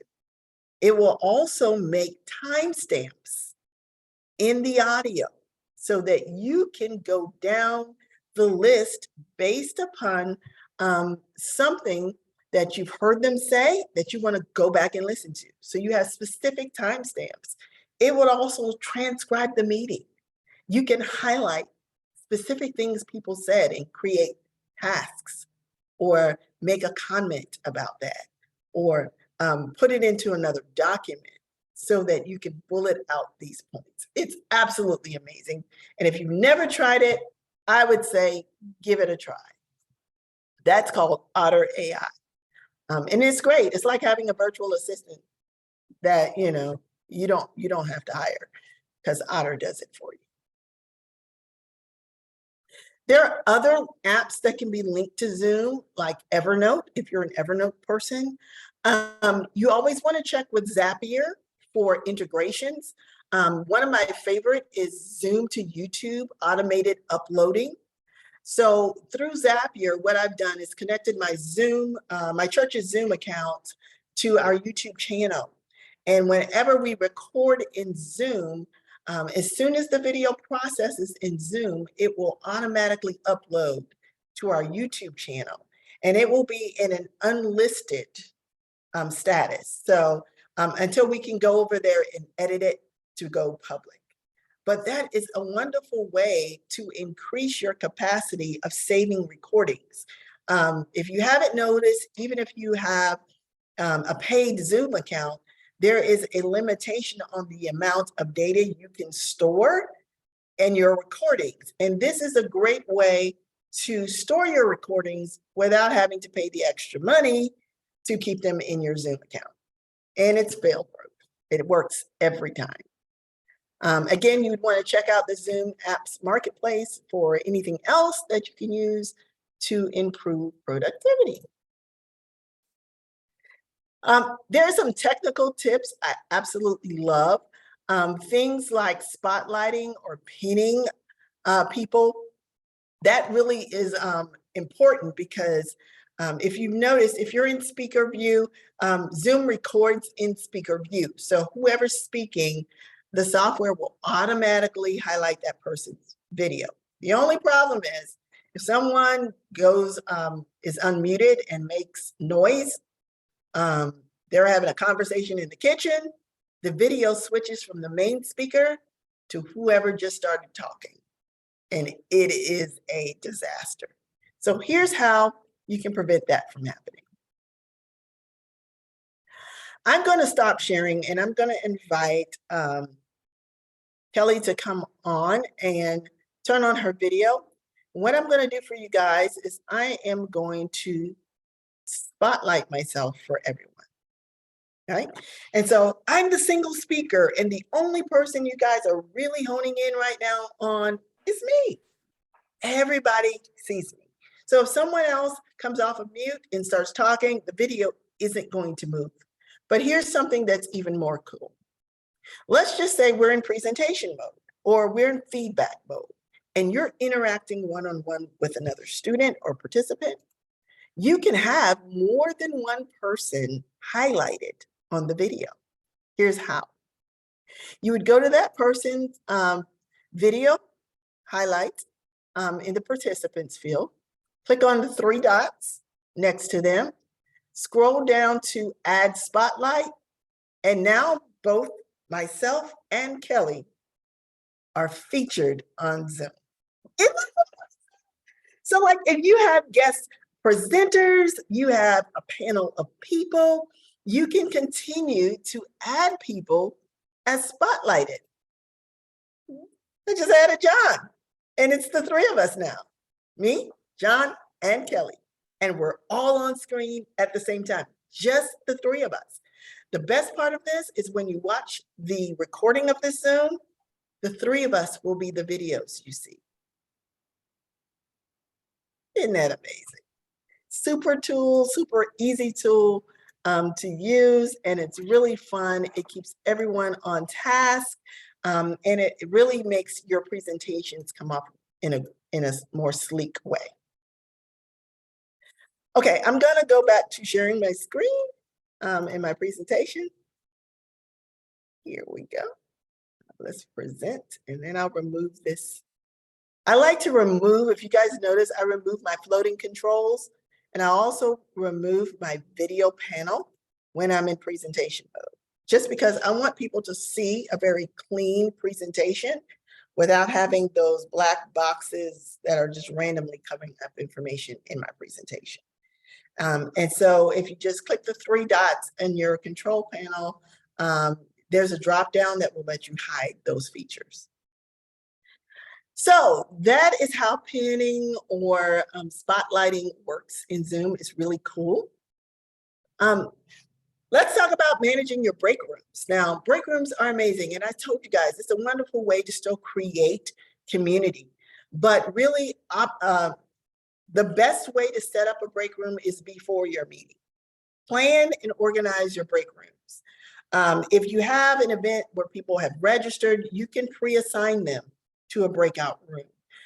But just in case you didn't do it before, you can always, in the midst of your Zoom meeting, create breakout rooms, and you can have it assign people automatically, or you can manually assign people. And that's where it really becomes helpful to have that tech person on board, because they can be doing that while you're doing your presentation, and no one would be the wiser. You'd want to familiarize yourself with the controls for joining rooms, for monitoring, for responding to requests for you to come into that room, to provide clear instructions and broadcasting messages as far as automatically ending your break room time. But it's really important that we continue to do that. And you want to have a backup plan. Just in case of technical difficulties. Sometimes your videos won't work or your slides won't work, and you will need to have a backup plan. For instance, I had a complete backup plan for Immersive View. If it didn't work, I was going to take you over to my Zoom account, kind of show you where it is. And then I was going to pull up some images on Google Images to show you what Immersive View would look like. But thankfully, we got it all worked out before the presentation started. Remember that effective technical management of Zoom meetings really enhances the experience overall. The more engaging you are during your presentation, the more people are actually going to engage with you. We have a tendency to drift, right? Our little attention spans are shot, basically, you know, between TV and these phones. Listen, work with what you have. So the more you can involve people in a participatory way, the better. My last advice to you guys would be to familiarize yourself with Zoom features. Take a look at what's possible in Zoom. Always test your setup and always have a plan for technical failure, right? And just pray so that you will have a successful online meeting. Pray that the tech demon does not show up. All right, here's the time for Q&A. Does anyone have any live questions for me you'd like to ask about how to improve your Zoom moments, Zoom presentations? Yay, someone said, thanks for mentioning Otter AI. Yes, you're gonna love it. You're gonna absolutely love it. All right, thank you guys so much for allowing this time with me. And if you need any advice about that in the future, you can email me at rwilliams@hoodseminary.edu.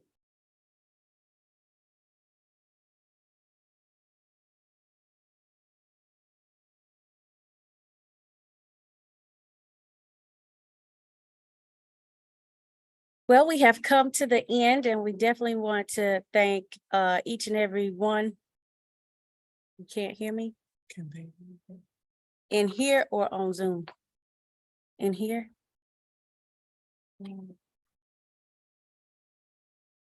Hopefully y'all are By the hearing me. way, I'm no longer the host. So John is the host.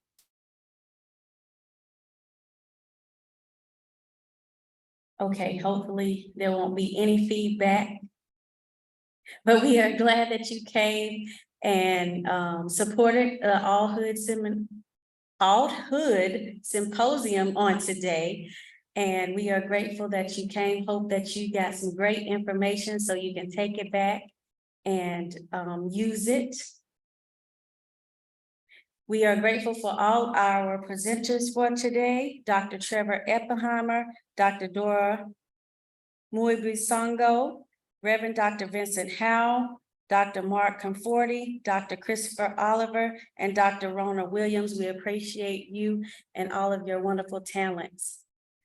If you register with us and we have your email address, we will make sure that you get the presentations that were presented. Thank you again, and we look forward to seeing you all again at our next event. Have a great evening.